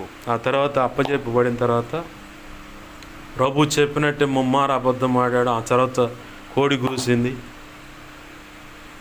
బట్ జాలిగా ప్రభు పేతురు వైపు చూశాడు. పేతురు ప్రభు చెప్పిన మాటలు జ్ఞాపకం చేసుకుంటూ యేసయ్య వైపు చూశాడు. ఆ జాలిగల ఆ చూపు పేతురు హృదయంలో లోతు గాయమయ్యేలాగా, గుండెను బద్దలు చేసేలాగా చేశాడు. ఆ చూపుతో ఒక వెలుపులకు పోయి పశ్చాత్తాపడ్డాడు. ఆ తర్వాత యేసు ప్రభు వారు వెళ్ళిపోయారుగా, ఇక ఎందుకులే వల చేత పట్టుకొని పోయాడు. ఇట్లా అనేక రకాలుగా డిస్టర్బ్ చేసిన సైతాన్గాడు పేతురే మూలం అయి ఉన్నాడు. ఇప్పుడు సంఘంలో ప్రారంభ సంఘంలో వస్తున్నటువంటి సంఘస్థులు పునాదిరాళ్ళు. ఆమేన్, హల్లెలూయా. వాళ్ళు సరిగా నిలబడితేనే సంఘం సరిగా ఉంటుంది. వాళ్ళు ఎట్లా పడితే అలా ఉన్నారనుకో, ఎవరు చేర్చబడరు, ఎవరు కూడా సంఘంలో నిలబడరు. ఎవరు నన్ను అడిగామనుకో, వాళ్ళే సరిగా లేరండి. ఎవరు? వాళ్ళే సరిగా లేరండి. వాళ్ళని చూసే కదండి మేము దేవుని వెనకాల పడి నడిచింది. ఇప్పుడు వాళ్ళే సరిగా లేకపోతే, ఇప్పుడు మనం ఒకవేళ ఎవరికైనా స్వార్థ అవడానికి వెళితే, దేవుని మాటలు ప్రకటించడానికి వెళ్ళినా, దేవుని పరిచయంలో ఉన్నా అని చెప్పినా, మన జీవితాన్ని వాళ్ళు ఖచ్చితంగా పరిశీలిస్తారు. పరిశీలించినప్పుడు మనం ఎక్కడ తేడా కనపడ్డాం అనుకో, వాళ్ళు సరిగా లేరండి, ప్రారంభంలో చూసాం కానీ ఇప్పుడు అట్లా లేరండి అంటారు. అయితే ఆ నష్టాన్ని కూడా ప్రభు ఆశీర్వాదకరంగా మారుస్తాడు. ఆమేన్, హల్లెలూయా. పేతురు గురించి ఎంతమంది ఎన్ని రకాలుగా చెప్పుకొని ఉంటారు. వాడు ఒక్కచాట సరిగా ఉన్నాడు, అంత దుందుడుకు వ్యవహారం అంతా. 3 సార్లు అబద్ధం ఆడిండండి వాడు. ఎవరు? 3 సార్లు యేసయ్య అంటే నాకు తెలియదని అబద్ధం ఆడినండి వాడు ఎట్ట కరెక్ట్ అండి అని అన్ని ఉంటారు చాలామంది. యేసు ప్రభు వారు పోయిన తర్వాత మాతో దేవుడు మాట్లాడాడు, అది ఇది అన్నాడండి. మేము సేవ చేయాలండి అన్నాడు, దేవుని నమ్ముకోండి అన్నాడు అండి. కానీ ఇప్పుడు మళ్ళీ వల చేత పట్టుకుని లోకంలో పోవచ్చునండి. వాడిని ఎట్ట నమ్మాలండి మేము అని చెప్పని ఉండొచ్చు, ఖచ్చితంగా ఉండుంటారు. మన జీవితాల్లో, మన బ్రతుకులో అపవాదేసిన ఉచ్చును బట్టి, ఉరిని బట్టి, దాడిని బట్టి కొన్ని నయంగానే గాయాలు ఉంటాయి, చెరుపుకోలేనటువంటి సాక్ష్యాలు కూడా ఉంటాయి. ఏంటి? మనం చెరిపేసుకోలేని సాక్ష్యాలు కూడా ఉంటాయి. ఎలా? పౌలు భక్తుడి గురించి ఏముంది సాక్ష్యం? మునుపు నేను తెలియక అవిశ్వాసం వల్ల చేసి తిని, కానీ ఆయన కృపను బట్టి కనికరింపబడి తిని అన్నాడు. అవునా? మునుపు ఏ మార్గం గురించి ప్రకటించబడుతుంటే మూర్ఖంగా వచ్చి దాడి చేసి చెరిపేసాడో, గాయపరిచాడో, అతనే వచ్చి వాక్యం చెబుతున్నాడని కూడా ఒక సాక్ష్యం ఉంది. సౌలు అన్న వ్యక్తి పౌలుగా మార్చబడిన తర్వాత టోటల్గా సంఘాన్ని పాడు చేసినోడని ముద్ర ఉంది. అయినా బాగా కనిపెట్టాలి ఇక్కడ మనం, సంఘాన్ని పాడు చేశాడురా వీడు అని చెప్పని ముద్ర ఉంది. పేతురికి ఏమి వీడు సరిగా ఉండడురా అని చెప్పని ముద్ర ఉంది. మొత్తం దేవుడు మాట్లాడని చెప్పి వెళ్ళిపోయి వలబట్టి మళ్ళీ వ్యాపారం చేస్తాండ్రా అని చెప్పని ముద్ర ఉంది. కానీ ప్రభు ఎప్పుడైతే పరిశుద్ధాత్మ చేత నింపాడో, పేతురు బలవంతుడే చిత్రహింసలు అనుభవిస్తున్న ఈ మార్గం గురించి ప్రకటించడానికి మేము అంచబడ్డాం, ఈ నామం నిమిత్తమే హింసింపబడ్డానికైనా చావటానికైనా సరే మేము ఎంచబడ్డాం కాబట్టి సంతోషంగా ఆ పరిస్థితులు మేము అనుభవిస్తాం అన్నాడు. ఆమేన్, హల్లెలూయా. ఎప్పుడు ప్రయోజకుడిగా పరిశుద్ధాత్మ చేత నింపబడ్డ తర్వాత పౌలు భక్తుడికి ఏమో ప్రారంభంలో హింసకుడు, దోషకుడు, హానికరుడు అని పేరు. ఏమైతే చేశాడో అదే మార్గం గురించి మళ్ళీ ప్రకటిస్తున్నాడని ఇంకొక పేరు. టోటల్గా ఆయన ఇచ్చిన సాక్ష్యం ఏంది? నేను క్రీస్తును పోలి నడుచుకొనుచున్న ప్రకారం మీరు నన్ను పోలి నడుచుకోండి. ప్రారంభంలో అపోస్తుల కంటే నేనేం తక్కువని కాదు. కొంతకాలం గడిచిన తర్వాత ఆ అపోస్తులుడి కంటే నేను అల్పునే, కానీ నా ప్రభు తన ఉచితమైన కృపను బట్టి తన మాటలు అన్ని జనులకు ప్రకటించడానికి నన్ను ప్రత్యేకంగా కోరుకున్నాడు అన్నాడు. కానీ పౌలు భక్తుడు రానున్న దినాల్లో భూమి అంతమయ్యే సమయం వరకు సార్వత్రిక సంఘం అంతటికి అతనే ఒక పరిచారకులకి మాదిరిగాను, విశ్వాసులకు మాదిరిగాను, భక్తికి మాదిరిగాను, సేవ చేయడానికి మాదిరిగాను, టోటల్గా యేసయ్య తర్వాత ఇక ఆయనే మాదిరి అన్నట్లుగా, ఆయనే మాదిరి అని, అలాగనే ఆయన ద్వారా 13 పత్రికలు, ఎన్ని పత్రికలు? 13 పత్రికలు రాయించాడు. దేవునికి మహిమ కలుగును గాక. హల్లెలూయా. సైతాన్ గాడేమో సంఘాన్ని హింస పెట్టాలని కొంతమంది ప్రాణాలు తీయటానికి ఉపయోగపెట్టుకున్నాడు. ఆ ప్రాణ నష్టాన్ని కూడా ప్రభు ఏం చేశాడంటే అతన్ని దర్శించి ప్రయోజకరమైన పాత్రగా చేశాడు. ఒకవేళ మన జీవితాల్లో ఎవరైనా సరే ఈ మాటలు వింటున్న వాళ్ళు, అయ్యా నా బ్రతుకు ఇలా నాశనం అయిపోయింది, తొందరపడి నిర్ణయాలు, సైతాన్ వేసిన ఎత్తుగాడలను బట్టి నా బ్రతుకు, నా జీవితం ఇలా పాడైపోయిందని ఒక ఆడపిల్లగా, ఒక మగపిల్లగాడిగా, లేదా ఒక ఆడగూతుడు, ఒక మగవాడిగా, ఒక తండ్రిగానో తల్లిగానో అత్తగానో మామూలు పెద్దలుగానో ఉన్నవాళ్ళు, సేవకులైన సంఘ పెద్దలు, పరిచారకులు, విశ్వాసులు ఎవరైనా సరే, విశ్వాసులు, పరిచారకులుగా సంఘ పెద్దలు ఎవరైనా నా బ్రతుకు ఇలా అయిపోయిందని, కానీ నేను ప్రయత్నం చేశాను పాస్టర్ గారు, సేవ నాకు ఫలితం దొక్కలేదు, ఇలా సైతాన్ వేసినటువంటి శోధనలో నేను చిక్కానయ్యా, నా పరిస్థితి ఇలా అయిందయ్యా అని చెప్పని ఎవరైనా బాధపడుతున్నట్లయితే ప్రభు అందిస్తున్నటువంటి శుభవార్త ఏంటంటే నీకు కూడా అవకాశం ఉంది. ఆమేన్, హల్లెలూయా. పేతురు వీడు దుడుకోడండి, సరిగూడనండి, వాడి మాట కరెక్ట్ కాదండి అన్నారు. కానీ ప్రయోజకమైన పాత్రగా చేసి చాలామంది పేతురు అని పేరు పెట్టుకుని తిరుగుతున్నారు. పౌలు గురించి ఏమన్నాడు? హింస ప్రారంభంలో సౌలుగుంటే హింసకుడు, దోషకుడు, హానికరుడు, అమ్మో వాడు దుర్మార్గుడు అని నింద మోపారు. తర్వాత ఆ దేవుడు దర్శించిన తర్వాత ఆ మార్గం గురించి, ఏ మార్గాన్ని అయితే హింస పెట్టి నాశనం చేయాలనుకున్నాడో ఆ క్రీస్తు మార్గం గురించే ప్రకటిస్తూ ఉంటే వీడేదో కొత్త ప్లాన్ వేసాడు అనుకున్నారు. అంత శ్రేష్ఠ భక్తులకే నిందలు తప్పలేదండి, అవమానాలు తప్పలేదు, జీవితంలో అపవాది వేసిన ఎత్తుగాళ్ళను బట్టి నష్టాలు తప్పలేదు. నువ్వు అంతకంటే బలహీనుడవు, నీ జీవితంలో కూడా వాటి దాడులు ఉంటాయి. అయితే నా ప్రభు వారికి అనుగ్రహించిన ఆ కృప నీకు కూడా ఇస్తాను అంటున్నాడు. ఆమేన్, హల్లెలూయా. ఒకవేళ నీ జీవితం పాడైపోవచ్చు, నాకు ఇక ఆశలు లేవు, అంత అడి ఆశలు అనుకోవచ్చు, కానీ జీవాన్ని, అంకురాన్ని, అంటే మొజ్జు నరికివేయబడుతుంది, పెద్ద పెద్ద చెట్లు, మ్రానులు సైతం నరికివేయబడతాయి, కానీ వాటి పక్కన చిన్న చిగురు లాంటిది, అంకురం అంటారు దాన్ని, అట్లా వస్తుంది. అంతకుముందు ఒకటే మొజ్జు, అవునా? ఇప్పుడు ఆ మొజ్జు నరికిన తర్వాత ఆ మొజ్జుకు చుట్టుపక్కల అన్ని అంకురాలే, కొమ్మలే అన్నమాట. దేవునికి మహిమ కలుగునుగా. ఆమేన్, హల్లెలూయా. వాడు ఏదో చేద్దాం అనుకుంటాడు. ఎటు నుంచి ఎటు వచ్చాం పాస్టర్ గారు ఏందో అనుకుంటున్నారా? మనం కరెక్ట్ లైన్లోనే ఉన్నాం. ఎందుకు ఇట్లా అంటే అపవాది మన తలంపులను, ఊహలను, ఆలోచనలు మొదటిగా స్వాధీనం చేసుకొని ప్రభు నిర్ణయించిన ఉన్నతమైన ఆశీర్వాదం మనం పొందకుండా మన భవిష్యత్తును నాశనం చేయడానికి ప్రయత్నం చేస్తూ ఉంటాడు. ఆ కోణంలో వాడు మొదటిగా మన తలనే ఉపయోగపెడతాడు. విశ్వాసికైనా, పరిచారకులైనా, సంఘ పెద్దలకైనా తలే ఆధారం. సంఘానికి సేవకుడు తల ఆధారం. సేవకుని జీవితాన్ని పాడు చేయడానికి ప్రయత్నం చేస్తాడు. ప్రార్థన చేసుకోనీయకుండా, విజ్ఞాపన చేయనీయకుండా, అనేక సమస్యలు చుట్టూ అలముకునేలా చేసి, ప్రారంభంలో ఉన్న ప్రార్థన జీవితాన్ని కోల్పోయినటువంటి పరిస్థితులు కనపడేలా చేసి వాడు ఏదో చేయడానికి ప్రయత్నం చేస్తూ ఉంటాడు. ఇంట్లో కుటుంబ సభ్యులను వ్యతిరేకంగా రేపుతాడు సేవకుడికి. విశ్వాసకుండే కోణం ఒక లెక్క అయితే, కుటుంబంలో సేవకుడి విషయంలో కుటుంబ సభ్యులను వ్యతిరేకంగా లేపుతాడు వాడు. ఈ అనుభవాలను జోడిస్తానే ప్రభు ఒకటి ఊపిరి సల్లపని సుడిగుండంలో అనే పాటలో ఒక మాట రాయడానికి ప్రభు కృపనిచ్చాడు.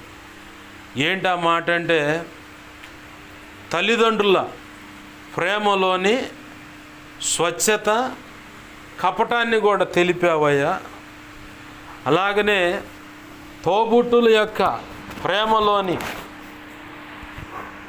కల్ముషాన్ని కారుణ్యాన్ని, అంటే కల్ముషం అంటే ఏదో ఒక కల్ముషం అనేది మురికి అన్నమాట, మురికి లాంటిది. తోబొట్టుల యొక్క ప్రేమలో కల్ముషాన్ని చూపించావు, కారుణ్యం అంటే ఎలాగైనా సరే ఆ బంధాన్ని కాపాడుకోవాలనే తపన పట్టమని చూపించావు. భార్యాభర్తల మధ్య ఆ విషయాలు ఏమైతే ఉన్నాయో వాటిని కూడా నాకు చూపించావు. అంతా అయిపోతే, అంతా బాగున్నప్పుడు అందరూ ఉంటారని, అంతా అయిపోతే ఎవరు ఉండరన్న సంగతి కూడా నాకు తెలియపరిచావు ప్రభు అని చెప్పని ఓ చరణంలో ఆ టోటల్ సబ్జెక్ట్ మొత్తం పెడతానికి ప్రభు కృపనిచ్చాడు. దాన్ని ఎక్స్పోజ్ చేద్దాం అంటే అందరికి తెలిసేలా చేద్దాం అంటే భయం వేస్తుంది ముందు, ఎవరు ఎటు నుంచి రాయిసురుతారని చెప్పని. ఎందుకు ఈ మాట అంటే, ఎందుకంటే ప్రతి ఒక్కరిని టచ్ చేస్తుంది. తోబుట్టుల యొక్క ప్రేమలో కల్మషము, అలాగనే కారుణ్యం. కారుణ్యానికి ఉన్న గుణం ఏంటంటే ఏ చిన్న కారణాన్ని చూపించైనా ఆ బంధుత్వాన్ని కాపాడుకోవాలని. అలాగే తల్లిదండ్రులు వాళ్ళలో ఉన్నటువంటి కపటాన్ని చూసే, అలాగే స్వచ్ఛమైన ప్రేమలో కపటాన్ని చూశాను, అలాగనే స్వచ్ఛతను కూడా చూశాను, మంచి ప్రేమను కూడా చూశానని ఆ చరణంలో పెడతానికి ప్రభు కృపనిచ్చాడు. ప్రభు చిత్తం అయితే మీకు తర్వాత దాన్ని పరిచయం చేస్తాను. ఎందుకు ఈ మాట్లాడినంటే, విశ్వాసిగా అయినా సరే, పరిచారకులు, సంఘ పెద్దలైనా లేదా సేవక గణంకైనా సరే, వాళ్ళున్న ఆధ్యాత్మిక పరిపక్వతను బట్టి కుటుంబంలోనే కదిలించడం. ముందు వాడు వచ్చి ఆడే పెడతాడు స్విచ్, ఇక మానసికంగా కృంగిపోయేది ఇక అక్కడే. భార్య విషయంలో కానీ, భర్త విషయంలో కానీ, పిల్లల విషయంలో కానీ, తల్లిదండ్రుల విషయంలో కానీ, అత్తమామల విషయంలో కానీ ఎవరో ఒకరు రివర్స్ అయ్యి నీ మీదే నిందలేసేలాగా చేస్తాడు వాడు, సైతాన్గాడు వేసే ఎత్తుగాడ. ఇక ఆ కృంగుబాటుకి నువ్వు ప్రార్థన చేయలేవు. అంటే సంఘం బాగుండాలంటే సేవకుడు ప్రార్థనలో ఉండాలి. ఇప్పుడు ఆ సేవకుడే ప్రార్థన చేయకుండా ఉంటే సంఘం ఎట్లా ఉంటుంది? అప్పుడు బలహీనంగా ఉంటుంది అన్నమాట. అలాగా సేవకుని టార్గెట్ చేస్తాడు. ఇప్పుడు ఈ చుట్టూ ఉన్న ఒత్తిడిని చచ్చి ఏడపడుతుంది, మన తలంపులు, ఊహల ఆలోచన పడి ఆ తర్వాత మనసులోకి వస్తుంది. ఇక కృంగుబాట్లు ఇక కూర్చుంటూ ఇక తెలియకుండా ఇక ఆలోచనలు అట్నే పోద్ది. ఆలోచన సమయం అంతా పాడు చేసుకుంటాం. కానీ నా ప్రభు తన ఉచితమైన కృపను బట్టి ఇదిలిచ్చుకునే అలవాటు నాకు నేర్పాడు. నేనేమి పరిష్కరించలేను ప్రభువా, ఏంది నేనేం పరిష్కరించలేను, నువ్వు చూసుకో ప్రభు అని చెప్పని దేవునికి అప్పచెప్పేసి దేవుని పని మీద మనసు పెట్టడం అనేది ప్రారంభం నుంచి ఆయన మెట్టేసుకుంటూ వచ్చాడు. ఆయన నిలబెడుతూ చూపించిన మాదిరిని బట్టి ఈరోజు నేను నిలబడుతున్నాను. కానీ చుట్టూ ఎంత ఒత్తిడున్నా, ఎలాంటి పరిస్థితులున్నా ప్రభు ప్రారంభం నుంచి ఆ మెట్టేసుకుంటూ వచ్చాడు. మనందరినీ కూడా కొన్ని సమస్యల్లోకి మనల్ని తీసుకొని నడిపించుకుంటూ వెళ్ళేటప్పుడు ప్రభు మనల్ని పగతోనో మనం అనుకున్నది జరగట్లేదని అనుకుంటాం. కానీ ఆ ఒత్తిడిలో ఆ సమస్యలు అలా ఉంటున్న దాన్ని బట్టే నీవు నిలదొక్కుకొని నిలబడే వ్యవహారం నేర్పుతాడు. ఆమేన్, హల్లెలూయా. ఏ పరిస్థితి అన్నా కానీ నేనేం చేయలేను, కానీ నా ప్రభు చూసుకుంటాడు. ప్రభు నువ్వు చూసుకో అని చెప్పని ఆయనకు అప్పచెప్పి మన అనుదిన ప్రార్థన జీవితం, విజ్ఞాపన జీవితం జాగ్రత్తగా కాపాడుకుంటా, వాక్యం చదువుకుంటా, ప్రభు పని మీద మనసు నిలిపి. ఏంది మనం అంత ఒత్తిడిలో ఉన్న కొంతమంది చిలక కబుర్లు చెబుతారు, అమ్మ నా కోసం ప్రార్థన చేయవా. మనకి ఎట్లుంటుందంటే అప్పుడు నేనే సరిగా చేసుకోలేక చేస్తున్నా, ఇంక మళ్ళీ నువ్వు నా కాడుకు పైకి చెప్పలేం. పైకి చెబితే అంటే ఈడే సరిగా లేడు, ఇదే సరిగా లేదు కాబట్టి ఇక మన బతుకులే మార్చి వీళ్ళు ఏం చేస్తారు, ఇదంతా పై షోనే అని చెప్పని అంటారని నేను అనుకున్నా. నాకు ఎదురైనవి కాబట్టి చెబుతున్నా, ఇది ఎంత షోనే అనుకుంటారని. వాళ్ళు చెప్పే సమస్య అంతా విని వాళ్ళ కోసం ప్రార్థన చేసి, ప్రభువా ఇట్ట కూడా నీ దగ్గరికే తెచ్చుకున్నావు కానీ నన్ను మాత్రం అడగ చేయలేదుగా. ఇక ఆ ప్రార్థన చేసి ఇంకెడిపోతే ఇంక కూర్చొని నేను చేయాల్సిన ప్రార్థన అంతా చేసి ఇంకెళ్ళిపో ఇంటికంటే అప్పుడు కదిలి మందిరంలోంచి బయటకు వచ్చిన రోజులు ఉన్నాయి. దేవునికి మహిమ కలుగును కాక. మనల్ని ముందుగానే ఫౌండేషన్ వేసుకుంటాడు అనమాట. ఎందుకంటే ఏ పరిస్థితి ఎదురైనా నువ్వు నిలబడతావు అనేది మొదటిగా అలవాటు అవ్వాలి. ఎందుకంటే నిలబడటానికి అలవాటు అవ్వటానికి కేంద్రం ఏంటంటే మన హృదయమే. దాన్ని కదిలించేది ఏదైనా ఉందంటే మన తలంపులు, ఊహలు, ఆలోచనలే. వీటన్నిటికీ తలంపులు, ఊహలు, ఆలోచనలే సైతాన్ గాడు బేస్ చేసుకొని మన తలను కొడతానికి ప్రయత్నం చేస్తాడు. విశ్వాసికి మొట్టమొదటిగా యేసు ప్రభు వారే తలగా ఉంటాడు. నడిపించే నాయకుడైన సేవకుడు తల అవుతాడు. అయితే వ్యక్తిగతంగా టార్గెట్ చేస్తే సైతాన్ గాడు వచ్చి మన తలనే ఉపయోగపెట్టి మనల్ని పాడైన మార్గంలో నడిపించి మన బ్రతుకులను పాడు చేస్తాడు. చివరికి అట్టబెట్టబడి శనికి గొనికి దిగులు పడి ఏదోటి అయ్యి ఏం దేవుడు ఎందుకు అని శనిగే పరిస్థితికి తెచ్చి దేవుని కోపం నీ మీద పడి నిన్ను దేవుడే చంపేలాగా చేస్తాడు. ఇజ్రాయేలీలు ప్రజలందరూ 6 లక్షల కాల్బలం, లెక్కకు బైబిల్ పండితులు చెబుతున్న లెక్క 30 లక్షల మంది ప్రజలు 40 సంవత్సరాలు అరణ్యంలోనే చావటానికి కారణం ఏంటంటే సణుగుడే. అంతమందిలో ఇద్దరే కానాను దేశంలోకి రావడానికి కారణం ఏంటంటే ఈ సణుగులు లేకుండా ఏ పరిస్థితి అని నువ్వే చూసుకో ప్రభు నాకెందుకని నిలబడ్డ ఆ ఇద్దరే. 30 లక్షల మంది ఏమయ్యారు? ఈరోజు మనం తర్కించుకొని మనం తొంగి చూసుకుంటే మనం ఎక్కడ దేవుని సనగలేదా, గొనగలేదా, దేవునికి వ్యతిరేక మాట్లాడలేదా, పో ప్రభు అని అసలు నేను వదిలేస్తానని చెప్పని పోలేదా, అసలు ప్రార్థనే నేను చేయను, నాకెందుకు నువ్వు సమాధానం అని అలిగి కూర్చోలేదా, వాక్యం చదవకుండా తిరగబడలేదా? ఇన్ని పరిస్థితులు ఉన్నా అసలు ఈ ఎత్తుగడ ఎటు నుంచి వచ్చిందని సమస్తం ఎరిగిన యేసయ్య ఆయన కృపను బట్టి నిన్ను ఓర్చుకోవటాన్ని బట్టి మనం ఈరోజు ఇంకా మనుగడ కొనసాగిస్తూ ఉన్నాం. ఒకవేళ మాటలు వింటున్న ఈ పరిస్థితులు ఎవరైనా ఉన్నట్లయితే సరి చేసుకొని క్షమాపణ కోరుకొని ప్రభువా నన్ను క్షమించని చెప్పి ఆయనతో అంటుకట్టబడితే కృపనిచ్చి ఇంకా ఉన్నతమైన మెట్లో నిలబెడతాడు. ఆమేన్, హల్లెలూయా. సేవకుడిని కూడా టార్గెట్ చేసేదంటే కుటుంబ సభ్యులను వాడి, అలాగే సంఘాన్ని కూడా వాడు టార్గెట్ చేస్తాడు. సంఘానికి శిరస్సు ఎవరు? యేసయ్య. సంఘానికి శిరస్సు అయిన యేసయ్యన ఆ శిరస్సు అయి ఉంటే ఆయన ఇచ్చినటువంటి హితబోధ, ఆరోగ్యకరమైన బోధ విషయంలో సంఘాన్ని డిస్టర్బ్ చేస్తాడు. అది ఒక కోణం. రెండవ కోణం ఏంటంటే ఇళ్ళకి కుమ్ములాట పెడతారు. నేను అని. ఏంది, ఎవరైనా ప్రోత్సహింపబడుతూ ఉంటే వెనక్కి లాగేవాడు వ్యవహారం ఎక్కువ, ముందుకు పోయేవాడు బానియడు. ఏంది, అట్లా రకరకాలుగా సంఘంలో ఏ చిన్న అంట్లు గడిగే పరిచయకాడ కూడా కొట్టుకున్న వాళ్ళు, తగాదాడుకున్న వాళ్ళు నేను చూశాను. ఏంది, మాంసం ముక్కలు కాడ దందుకున్న వాళ్ళు చూశాను నేను. అంటే మాకు కూడు లేకుండా చేస్తారని చెప్పని అట్ట అలిగిపోయిన వాళ్ళని చూసా. ఆ ఊరోళ్ళు వచ్చి ఈడ పరిచయం చేయటం ఏంది అన్న వాళ్ళని చూసా నేను. ఏంది, సంఘంలో పెడతాడు అన్నమాట వాడు సిచ్చు. లేదనుకో స్త్రీలంతా ఐక్యత కలిసి ప్రార్థన చేయాలి. నేను బాగా పరీక్షించగా ఆడపిల్లల మీద లేదంటే ఆడవాళ్ళ మీద నా ఫోకస్ ఎక్కువ ఉంటుంది. అంటే ధ్యానించే అలవాటు ఉంటుంది. ఎందుకంటే సంఘమే స్త్రీకి పోల్చబడింది కాబట్టి ఆ అమ్మాయి ఆడపిల్లైనా మగపిల్లగాడైనా వీడికి వస్తున్నప్పుడు కానీ పసితనంలో ఉన్నప్పుడు కానీ వాళ్ళ అభిరుచులు ఎలా ఉంటాయి, నడిచే విధానం ఎలా ఉంటుంది, వస్త్రాల విషయంలో వాళ్ళ అభిప్రాయం ఎలా ఉంటుంది, తిండి విషయంలో ఇట్లా ప్రతిదీ క్షుణ్ణంగా పరిశీలించుకుంటూ ఉంటా. ఆ కోణంలో నాకు దొరికింది ఏంటంటే సంఘంలో ఐక్యతగా స్త్రీలంతా భలే కూర్చోవటం కూడా.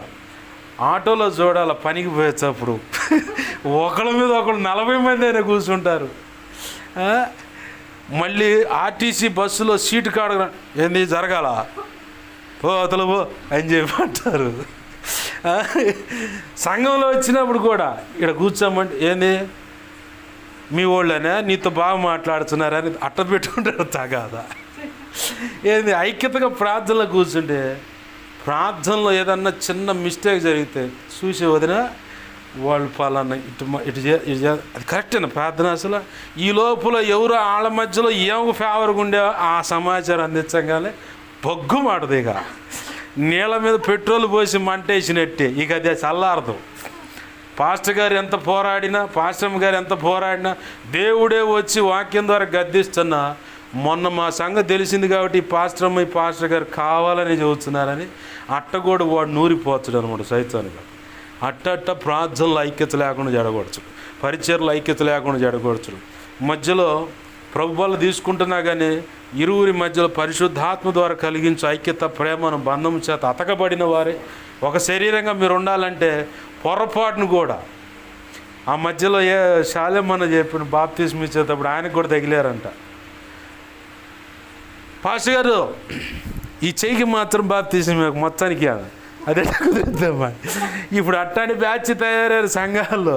ప్రభు సమీపిస్తానే ఉంటారు, పక్కన వ్యక్తితో సమాధానం. అంటే సైతాను గాడేసి చిచ్చు అన్నమాట అది. పరిచారకుల మధ్య కూడా అంతే పెడతాడు వాడు చిచ్చు.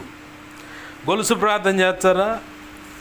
నాకు బాగా ఎదురైన మంచి అనుభవం అనమాట. ప్రభువా నీకు స్తోత్రాలు. ఈ మధ్యలో 2 నిమిషాలు కట్ చేసి ఆయన ఉంటాడు. అట్ట కట్ చేయాలని మనసు కలిగి ఉంటాడు. ఈ 2 ప్లస్ పక్కన 0 వేసి 20 నిమిషాలు చేసేవాడు ఉంటాడు. లేదంటే 10 నిమిషాలు 5 నిమిషాలు ఈ ప్రార్థన దెబ్బకి అని చెప్పని ఇదిరిచిపోయి అవతలకి ఆకలి అవుతుంది. ఎవడుండేది ఏందా ప్రార్థన? ఇట్టా గొలుసు ప్రార్థనలోనే ఐక్యత లేకుండా. ఎందుకంటే ఐక్యత వల్ల బలం వస్తుంది. ఐక్యత వల్ల అనేక మంది బలవంతులు అవుతారు. ఎందుకంటే ఒకటే కట్టు ఉందనుకో ఎంతసేపు వెలుగుద్ది, దానికి సపోర్ట్ ఇంకో కట్టు ఉంటే చిన్నగా గాలి ఇసురుతూ ఉంటే నిప్పు రాజు అవుతూ ఉంటుంది. అలాగే 1 కాస్త 4 10 కట్టలు పెడితే పెద్ద మంట అయిపోద్ది, పని తొందరగా అయిపోద్ది. సైతాన్ గాడు ఏం చేస్తాడంటే ఐక్యతను పాడు చేసి నువ్వు వేరు నేను వేరు, ఈ మధ్యలో కులాలు వేసుకోవచ్చు. మనం ఈ బ్యాచ్లను కూడా చూశాను నేను. ఈ బ్యాచ్ విశ్వాసుల్లో ఉన్నారు, పరిచారకుల్లో ఉన్నారు, సంఘ పెద్దలు ఉన్నారు, సేవకుల్లో ఉన్నారు, సేవకు ముందుకు పోయే వాళ్ళలో ఉన్నారు, సహకారులు అంటారు వీళ్ళని. సేవకు ప్రిపేర్ అవుతున్న వాళ్ళని చూసి ఈ బ్యాచ్ని చూసా.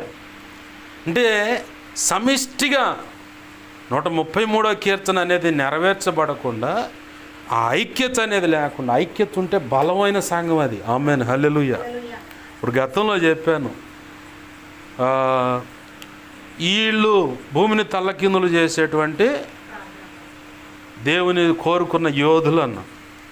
ఆ మాటలు చెప్పుకున్న కొద్ది కాలంలో ఏమైంది? తలాకు దిక్కైన పరిస్థితి. మొన్న మీతో అన్నాను, వాస్తవానికి ఈ నెలలో కృతజ్ఞత కూటం పెట్టాలి నేను. దేవుడు ఈ నెలలో నాతో మాట్లాడిన రోజుల్లో, ఈ రోజుల్లో నేనున్నా, కృతజ్ఞత కూటం పెట్టాలా. కానీ మీతో అన్నాను, ఇలా ఉంది పరిస్థితి, తలాకు దిక్కైనట్టున్నాము, ఏమవుతుందో అర్థం కావట్లేదు అని చెప్పని కృతజ్ఞత కూటం ఏం పెడతా అని చెప్పాను. వాస్తవానికి నా స్థితి నా పరిస్థితి అనే పాట కృతజ్ఞత కూటం పెట్టి పబ్లిక్గా అందరికీ తెలిసేలాగా సౌండ్ సిస్టమ్ మొత్తం పెట్టి రిలీజ్ చేద్దాం అనుకున్నాను. కానీ నేను నష్టపోయింది అంటే సంఘం నష్టపోయిందే లేదు, కానీ ప్రభు పని ఆలస్యం అవుతుంది. ప్రభు పని తొందరగా కావాలంటే ఐక్యత. నేను గతంలో ఒక మెసేజ్లో చెప్పాను, ఓ తల్లి అయ్యా మా అబ్బాయిని కూడా నీతో పాటు తీసుకుపోయా అంటే నేను నవ్వుకుంటానని చెప్పాను. ఎందుకంటే వాళ్ళకు స్వతంత్ర అభిప్రాయాలు ఉంటాయి. ఆ అభిప్రాయాలు సైతాన్గాడు కొన్ని తెచ్చిపెట్టే ఉంటాయి. చివరికి శిష్యరికం అనేది, సరిచేసుకోవటం అనేది, లోబడటం అనేది, నేర్చుకోవటం అనే దానికి ససేమిరా మనసు ఒప్పదు. ఆ మనసు ఒప్పనప్పుడు ఇక ఐక్యతతో ఉండలేరు. నా అభిప్రాయం నాది కాబట్టి నేనే కరెక్ట్ అను. ఎట్టా? నీ పైన నాయకుడికి నువ్వు లోబడాలబ్బా. అందుకు లేఖనం హెబ్రీ 13:7 మీ నాయకుల యొక్క విశ్వాసము క్షుణ్ణంగా పరిశీలించి తెలుసుకోండి అని ఉంది. ఈ జరగనీయకుండా ఎక్కడ జరుగుతాయి? సంఘంలోనే జరుగుతుంది. ఇదంతా సంఘంలో జరిగేదంటే నడిపించే నాయకుని దగ్గర నేర్చుకోవాలి. నాకు తెలిసి నా ఆత్మీయ తండ్రి సేవ పరిచయం చేసే వాళ్ళకు, సేవ చేయాలనుకున్న వాళ్ళకైనా, సేవకులకైనా, పరిచారకులకైనా, విశ్వాసులకైనా ఒకటే మాట చెబుతాడు, ప్రార్థన ఎక్కువ చేయండి, వాక్యం ఎక్కువ చదవండి. ప్రార్థన ఎక్కువ చేయండి, వాక్యం ఎక్కువ చదవండి.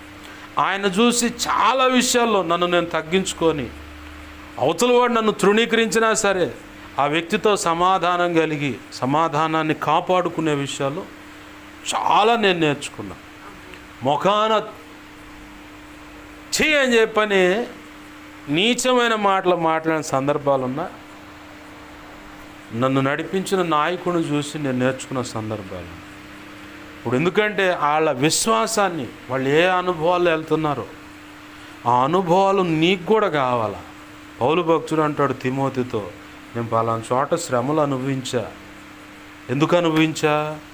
యేసయ్య రాజ్య సువార్తను ప్రకటించడానికి. అవి నీకు బాగా తెలుసు అన్నాడు. బాగా తెలుసు అన్నాడు. తీతుతో కూడా అన్నాడు, నేను శ్రమలు అనుభవించిన సంగతి మీకు తెలుసు అని.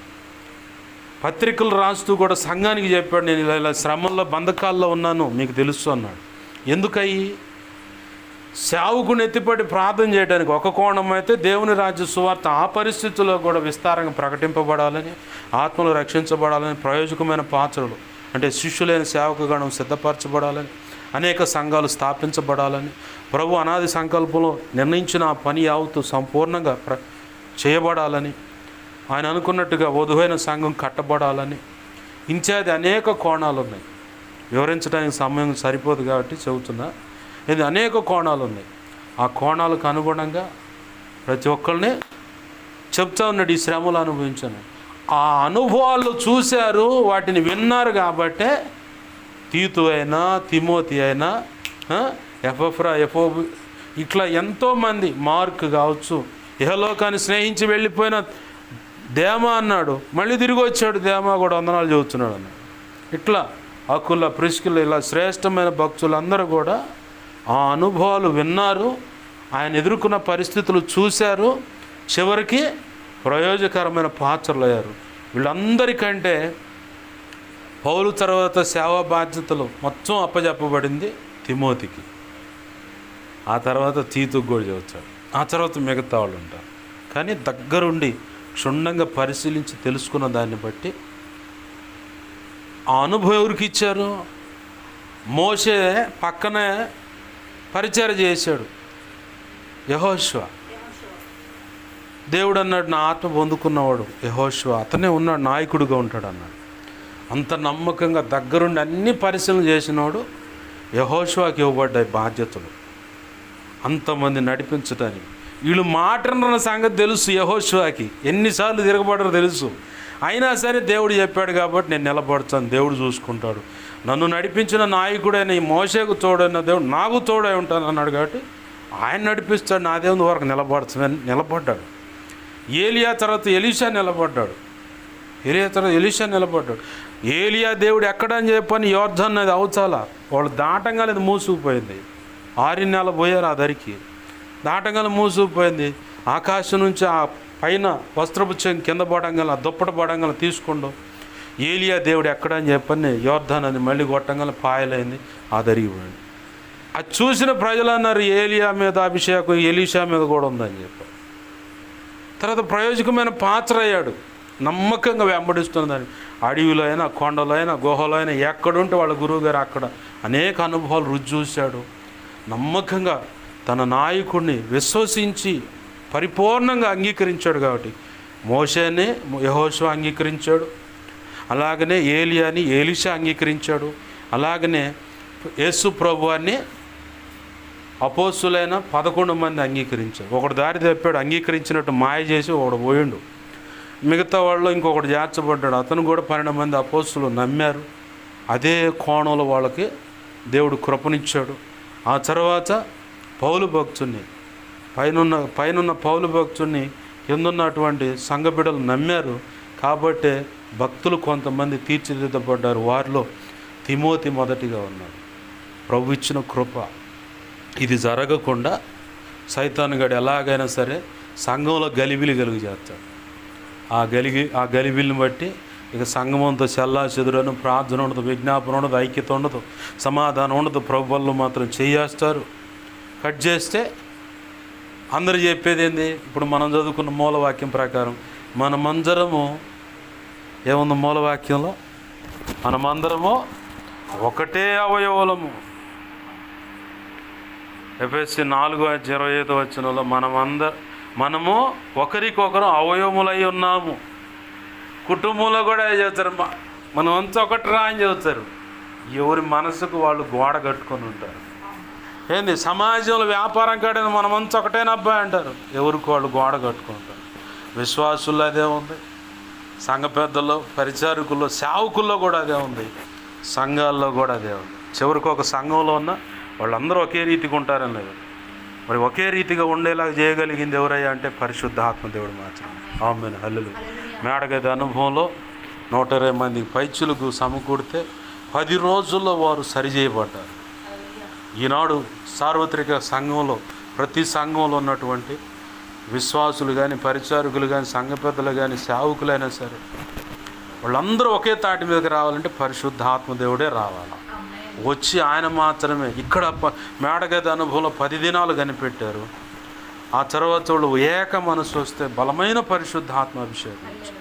ఈరోజు మనము అంత్య దినాల్లో ఉన్నాం కాబట్టి పరిశుద్ధాత్మ కడవరి వర్షం మనందరి మీదకి రావాలంటే, ప్రపంచవ్యాప్తంగా ఉన్న సంఘం మీదకి రావాలంటే, ఇది సార్వత్రిక సంఘం అంతటి మీదకి రావాలంటే, ఇండివిజువల్గా ప్రతి సంఘం మీదకి రావాలంటే, ప్రతి సేవకుని మీదకి, అలాగనే సేవకుల మీద, అలాగనే పరిచారు సంఘ ప్రజలు, విశ్వాసులందరి మీదకి బలంగా రావాలంటే, ఒకటే ఉద్యమం కనులారు చూడాలంటే, కడమందిర మహిమ అధికం అవ్వాలంటే కడవరి పరిశుద్ధాత్మ వర్షం కోసం మనం ప్రార్థన చేయాలి. ఆయన వచ్చాడంటే ఈ అసమతలు, ఈ రకరకాల విభిన్నమైన భేదాలు, బోధలు అన్ని కలిపిలు మొత్తం సరిచేయబడి ప్రభు కృపలో మన మంచి అవయవాలం అబ్బాయి, మనకు శిరస్సు ప్రభువేను. ఆయన చెప్పినట్టు మనం అడుగులేయాలి. ఒకవేళ నేను కాలు స్థితిలో ఉంటే నేను ప్రభు చెప్పినట్టు నడవాలా, నేను గుండె స్థితిలో ఉంటే నేను ప్రభు చెప్పినట్టు పనిచేయాలా, నేను కిడ్నీల పరిస్థితిలో ఉంటే అలాంటి భక్తుడిని అయితే నేను ఆ కిడ్నీలు పనిచేసిన పని చేయాలా, లివర్ అటువంటి భక్తుడిని అయితే లివర్ ఫంక్షన్ ఉన్నట్టు నేను ఉండాలి. అలాగే నరాల, ఎముకల, కీళ్ళ, రక్తంలో ఉన్న రోగ నిరోధక శక్తిని ఇచ్చేటువంటి అణువుల ఇత్యాది ఏదైనా కానీ దానికి సంబంధించిన భక్తుని అయితే నేను కరెక్ట్గా నా పని నేను చేయాలి. అది ఎలా సాధ్యపడుతుంది అంటే పరిశుద్ధాత్మ దేవుడు వస్తేనే. అవయవాలమని చెప్పుకుంటాం కానీ రకరకాల విభిన్నమైనటువంటి ఆలోచనలు ఉన్నాయి. ఇవన్నీ కొట్టివేయబడాలంటే ఈ అంత్య దినాల్లో మనం ఉన్నాం కాబట్టి పరిశుద్ధాత్మ కడవరి వర్షం సమృద్ధిగా కుమ్మరించబడాలి. ఆమేన్, హల్లెలూయా. ఏంది అది ప్రభు మాత్రమే చేయాలి. అయితే అది చేయాలంటే మనం ఉంచుగా మనం మోకాళ్ళేసి ప్రభువును బతిమాలి.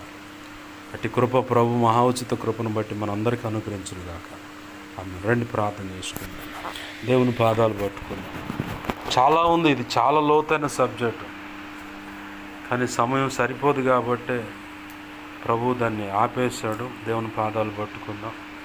దేవా, నేను ఒకవేళ మనమందరం ఒకటే అవయవములై క్రీస్తులో ఉన్నామని చెప్పుకున్నట్లు చెప్పబడినట్లుగా నేను లేనేమో. ఒకవేళ అయ్యా నేనే సమాధానము లేని పరిస్థితుల్లో అటువంటి ఉన్నట్లు కనపడుతున్నది, నన్ను క్షమించండి అంటూ ఆయన పాదాలు పట్టుకున్నాను. అయ్యా ఒకటే అవయవములుగా ఉన్నాము, శిరస్సుగా నువ్వు ఉన్నావు ప్రభువా. ఈరోజు నువ్వు మాట్లాడుతున్నావు. విశ్వాసునైనా పరిచారకులైనా అయా సంఘ పెద్దలైనా వాటిని శిరస్సు మీద కొడతాడు సైతానుగాడు వచ్చాడు. 2 కోణాలు, ఒకటి డిస్టర్బెన్స్ చేసి రెండవది అభిషేకాన్ని తీసేయాలని చెప్పాను ప్రభువా. సేవకుడిని కూడా పలు రకాల డిస్టర్బెన్స్ చేసి కొడతాడని, అలాగే ఇదిగో సంఘాన్ని కూడా వాడు పాడు చేస్తాడని చెప్తున్నాను ప్రభువా. కనికరించండి అయ్యా. విన్న వర్తమానాన్ని బట్టి ప్రభువా ఇదిగో మమ్మల్ని మేము సరి చేసుకుంటున్నాం అయా. కనికరించండి, నీ ఆత్మకార్యములు జరిగించండి అని బతిమలాడుతున్నాను ప్రభు. ఈ వాక్యాన్ని మా హృదయాలు ముద్రించండి అయ్యా. సిలువ రక్తము చేత భద్రపరచండి అయ్యా. ఇంకా అనేక సంగతులు తెలుసుకునేలాగా ధ్యానించడానికి కృప దయచేయి, నెమరవేయడానికి కృప దయచేయ. మాకు బోధించండి అయ్యా మిగతా సంగతులన్నీ అయ్యా, మాకు సహాయం చేయండి అయ్యా అంటూ ప్రార్థన చేద్దాం. ప్రేమగల మా కన్న తండ్రి నేసయ్యా, నీకు వందనాలు, కృతజ్ఞతాస్తుతులు. ఈ మాటలు విన్న బిడ్డలు ఎంతమంది ఉన్నారో దేవా, మాటలు మా హృదయాల పదిలపరచండి. అనేక పర్యాలు నెమరవేయడానికి, సరి చేసుకోవడానికి కూడా కృపను దయచి, ధ్యానించడానికి కృపను దయచి, నీతో దేవా ఏకీభవించి శిరస్సుగా నువ్వు ఉన్నావు. నీ ఆజ్ఞ చొప్పున అయా ఏ అవయవంలో ఎటువంటి శ్రేష్టమైన భక్తురాలుగా నన్ను కోరుకున్నావు ఆ రీతిగా పనిచేయడానికి కృపను దయచేద్దాం. పునాదులు గల ఆ పట్టణంలో నువ్వు నిర్ణయించినటువంటి ఆ ఉన్నత ఆశీర్వాదం, ఉన్నత స్థానం మేము కోల్పోయేలాగా సైతాను మమ్మల్ని గలిబిలి చేస్తూ ఉన్నాడు. ఈ భూమి మీద ఐక్యతను చెడగొడుతూ అయ్యా నువ్వు అనుకున్న పని జరగకుండా వాడు పాడు చేస్తూ ఉన్నాడు ప్రభు. ఆ శోధనలన్నిటి నుంచి మనం తప్పించండి, సమాధానం దయచేయండి. పరిశుద్ధాత్మ కడవరి వర్షం మాపై కుమ్మరించండి ప్రభు. ప్రపంచవ్యాప్తంగా ఉన్న క్రైస్తవ సంఘాలన్నిటిపైన అయ్యా సార్వత్రిక సంఘం అంతటి మీద బలమైన నీ పరిశుద్ధాత్మ కడవరి వర్షాన్ని కుమ్మరించండి. కడవరి ఉద్యమం కనులారా మేము చూడాలి. మందిర మహిమ అధికమైనట్లు మేము చూడాలి ప్రభు. అధికమైన దాన్ని మేము చూడాలి ప్రభు, ఆనందించాలి ప్రభు. నీ కృపలో మేము వర్ధిల్లాలి ప్రభు. అయ్యా అయ్యా అయ్యా అందుకు మేము ప్రార్థన చేయాలంటున్నాం. ఆ ప్రార్థన చేసి నిన్ను మహిమపరచడానికి కావాల్సిన కృప మాకు దయచేయి, సామర్థ్యం మాకు దయచేయి. అయ్యా అయ్యా కనికరించండి ప్రభు. అన్ని విధాలు నువ్వు చూడడానికి సహాయం చేయి, కార్యములు జరిగించమని. అయ్యా నాకు మాకు మా మీద ఇంకెవరికైనా కళలు, నిధుల దర్శనం, స్వప్నాలు చూపించమని సమస్త చీకటి శోధనటి ప్రభావం యేసు నామములో బంధిస్తున్నాం ప్రభు. బంధించినందుకు కృతజ్ఞత ఆస్తుతులయ్యా. నాకు మాకు మా మీద ఇంకెవరికైనా కళలు, నిధుల దర్శనం, స్వప్నాలు చూపించబడి సమస్త మంచి కళ్ళ, మంచి దర్శనం, మంచి స్వప్న, నిధుల చూసి సమస్త మంచి యేసు నామములో త్వరపెట్టేవి జరుగునుగాక, నెరవేర్చబడుగా. త్వరపెట్టేవి జరిగేలా చేసి నెరవేర్చిన కృతజ్ఞతాస్తుతులు తండ్రి. అయ్యా మా కోసం ప్రార్థించిన ఆ రీతులు గడిగిన బిడ్డలు ఉన్నారు. మా సంగతి తెలియపరచు, దైవజనుడికి తెలియపరిచి ప్రార్థన చేయించండి. దైవజనుడి ద్వారా మా సంగతి తెలియపరచని నీ సన్నిధిలో మొరపెడుతున్నా, ఇంట్లో అయినా మొరపెడుతున్న బిడ్డలు ఉన్నారు. వీరందరూ అవసరత అక్రత నీ కృపచేత యేసు నామములో తెచ్చబడును గాక. మా కోసం, పరిచయం కోసం, వాక్యం ఉన్నదాన్ని బట్టి అనేక రకాలుగా దేవా గతంలో కానీ ఇప్పుడు కానీ ఉపసించి అన్ని రకాల ప్రార్థన చేస్తున్న బిడ్డను దీవించండి, దర్శించండి, రక్షించండి. ఆధ్యాత్మిక, భౌతిక, ఆర్థిక, ఆరోగ్యపరం కొలత లేకుండా దీవించి కృపలో వర్ధిల్ల చేసి దేవా నీ సేవలు బలంగా అభిషేకించి వాడుకోండి ప్రభు. అయ్యా ప్రసన్న తల్లి గారిని జ్ఞాపకం చేసుకో. ఆ గుండె సమస్య నుంచి దేవా స్వస్థత, విడుదల కలుగును గాక. ఇందాక సహోదరుడు అంటూ ఉన్నాడు, పలానా తల్లి ఇలా పురుగులు పట్టాయ్యా, ఇలా ఉందా తల్లి అని చెప్పని. ఆ తల్లిని కూడా ముట్టండి ప్రభు, స్వస్థపరచండి, రక్షణ అనుభవంలో తీసుకురండి ప్రభు. నీ చిత్తమైతే రేపటి దినాన వెళ్ళి ఆ బిడ్డను దర్శించి అయ్యా ఈ ఇద్దరు బిడ్డలను ఇదిగో తండ్రి ప్రసన్న వాళ్ళ తల్లి గారిని కానీ అయ్యా ఇదిగో తండ్రి సహోడు చెప్పిన తల్లిని కూడా అయ్యా వాళ్ళని దర్శించి ప్రార్థన చేసి నేను మాయంపరచడానికి దేవా ఘనపరచడానికి కృపను దయచేయండి అయ్యా. ఆత్మను రక్షించండి అయ్యా, నీ ఆత్మకార్యం జరిగించండి అయ్యా. సంఘ బిడ్డల అవసరతలో తీర్చండి అయ్యా. వారి పనులు చూడండి, వారి భార్య పిల్లలు, భర్త పిల్లలు అయ్యా ఉద్యోగాలు, పనులు దీవెనకరంగా ఉండునుగాక, చదువుల ఆశీర్వాదం కలుగునుగాక. ప్రభా కనికరించమని నీవు ఇచ్చిన పరిచర్యను బట్టి నీ స్తోత్రాలు అయ్యా. పరిచర్య ద్వారా నువ్వు ప్రారంభించిన సంఘాల బట్టి స్తోత్రాలు. సంఘ బిడ్డలందరినీ నీకు అప్పచెబుతున్నాను. ఇప్పటి వరకు ఈ అల్పుని వాడుకొని అయ్యా విచ్ క్రాఫ్ట్ డెలివరెన్స్ అని చెప్పని, హీలింగ్ ప్రేయర్ అని చెప్పని అయ్యా ఇదిగోచ్చండి చాతబడి, చిల్లంగి, బాలము, ఇలా ఇంచాది అనేక రకాల చేత పీడించబడుతున్న వారి కోసం ప్రార్థన చేయించావు. వారందరినీ కూడా నీకు అప్పచెబుతున్నాను. కుటుంబ సమస్యలు చెప్పిన వాళ్ళు ఉన్నారు, నీకు అప్పచెబుతున్నాను అయ్యా. ఇదిగోచ్చండి అన్ని విషయాల్లో అయ్యా భార్య భర్తల సమస్య అని చెప్పారు. అన్ని విషయాలు యేసు నామములో పరిష్కారం కలుగునుగాక, స్వస్థత అద్భుతం జరుగునుగాక. కృపచేత నువ్వు తోడు నడిపి సహాయం వచ్చేది. ఇవే నీకే మహిమను ఆరోపిస్తూ నీ వాక్యాన్ని హెచ్చించుకుంటూ నీ నామాన్ని ఘనపరుచుకుంటూ 2 తిమోతి 1:12 ప్రకారం నన్ను మమ్మల్ని ప్రార్థనలు ఎక్కిస్తున్న ప్రతి ఒక్కరిని చేతులకు అప్పచెప్పుకుంటూ యేసయ్య ఉన్నతనంత శక్తి గల నామను అడిగి వేడుకొని ప్రార్థన సమస్తం పొందుకొని వీళ్ళని దీవించి ఆశ్రయించి చేతులకు అప్పచెప్పి మాయింపరుచుకుంటున్నాం మా తండ్రి. ఆమేన్. ఇప్పుడు మన తండ్రి అయిన దేవుని ప్రేమయు, ఆయన ప్రియకుమారుడైన యేసు క్రీస్తు వారి కృపయు, పరిశుద్ధాత్మ దేవుని అన్యోన్య సహాయ సహవాసము సమకూడిన ప్రార్థనలు ఏకీవిస్తున్నా, ఇక ముందు ఏకీవించబోతున్నా. అలాగనే ఈ పరిచర్యకు అలాగనే పరిచర్య ద్వారా ప్రారంభించబడిన సంఘాలకు, సంఘ బిడలకు, వారికి కలిగిన చరస్థిర ఆస్తులు, పసిమైన పెద్దల వరకును, అలాగనే ఇప్పటి వరకు కుటుంబ సమస్యలు చెప్పిన ఆయా రీతుల సమస్యలు, అనారోగ్య సమస్యలు, which craft deliverance, healing prayer చేయబడిన వారందరికీ వారికి కలిగిన సమస్తమునకును ఈ బంధకాల నుంచి విడుదల కలిగి ప్రభు కృపను బట్టి ఆ కుటుంబాలన్నీ పట్టబడి సంఘంలో స్థిరపరచబడి కృపలో వర్ధిల్లున్నట్లుగా ఆయన చేయనట్లుగా, అలాగనే సార్వత్రిక సంఘంలో ఉన్న సకల పరిశుద్ధులకును నిత్యత్వము చేరు పర్యంతం వరకు ఆయన కృప, ఆయన కాపుదల భద్రత తోడే ఉండి నడిపించి ఆయన అనుకున్న పని జరిగించి ఈరోజు చెప్పబడినట్లుగా క్రీస్తులో అవయవములైన అందరం ఏకీభవించి ఆయన పని జరిగించి ఆయన నామాన్ని మహింపరిచేలాగా ప్రభువే మనకు చూడండి సహాయం అందించి అన్ని విధాల కృపనిచ్చి ఆయన జరిగించునుగాక. ఆమేన్. యేసు రక్తమునకేంచ, ప్రభుయేసు రక్తమునకేంచ, ప్రభుయేసునామమున సంపూర్ణమైన విజయం కలుగునుగాక. ఆమేన్. అపవాది వాడి దూతలు చీకటి అంధకార శక్తులకు అవంత ప్రమాదకరం మంత్రప్రయోగం అన్నిటికీ అనంత నాశనం, సర్వనాశనం, నిత్యనాశనం కలుగునుగాక. ఆమేన్. యేసు రక్తమునకే జయము జయము. ఆమేన్. యుద్ధము యెహోవాది. ఆమేన్. హల్లెలూయా, హల్లెలూయా, హల్లెలూయా. అందరికీ వందనాలు. ప్రభు యొక్క మహోచిత కృప మనందరికీ చూడండి నడిపించును గాక.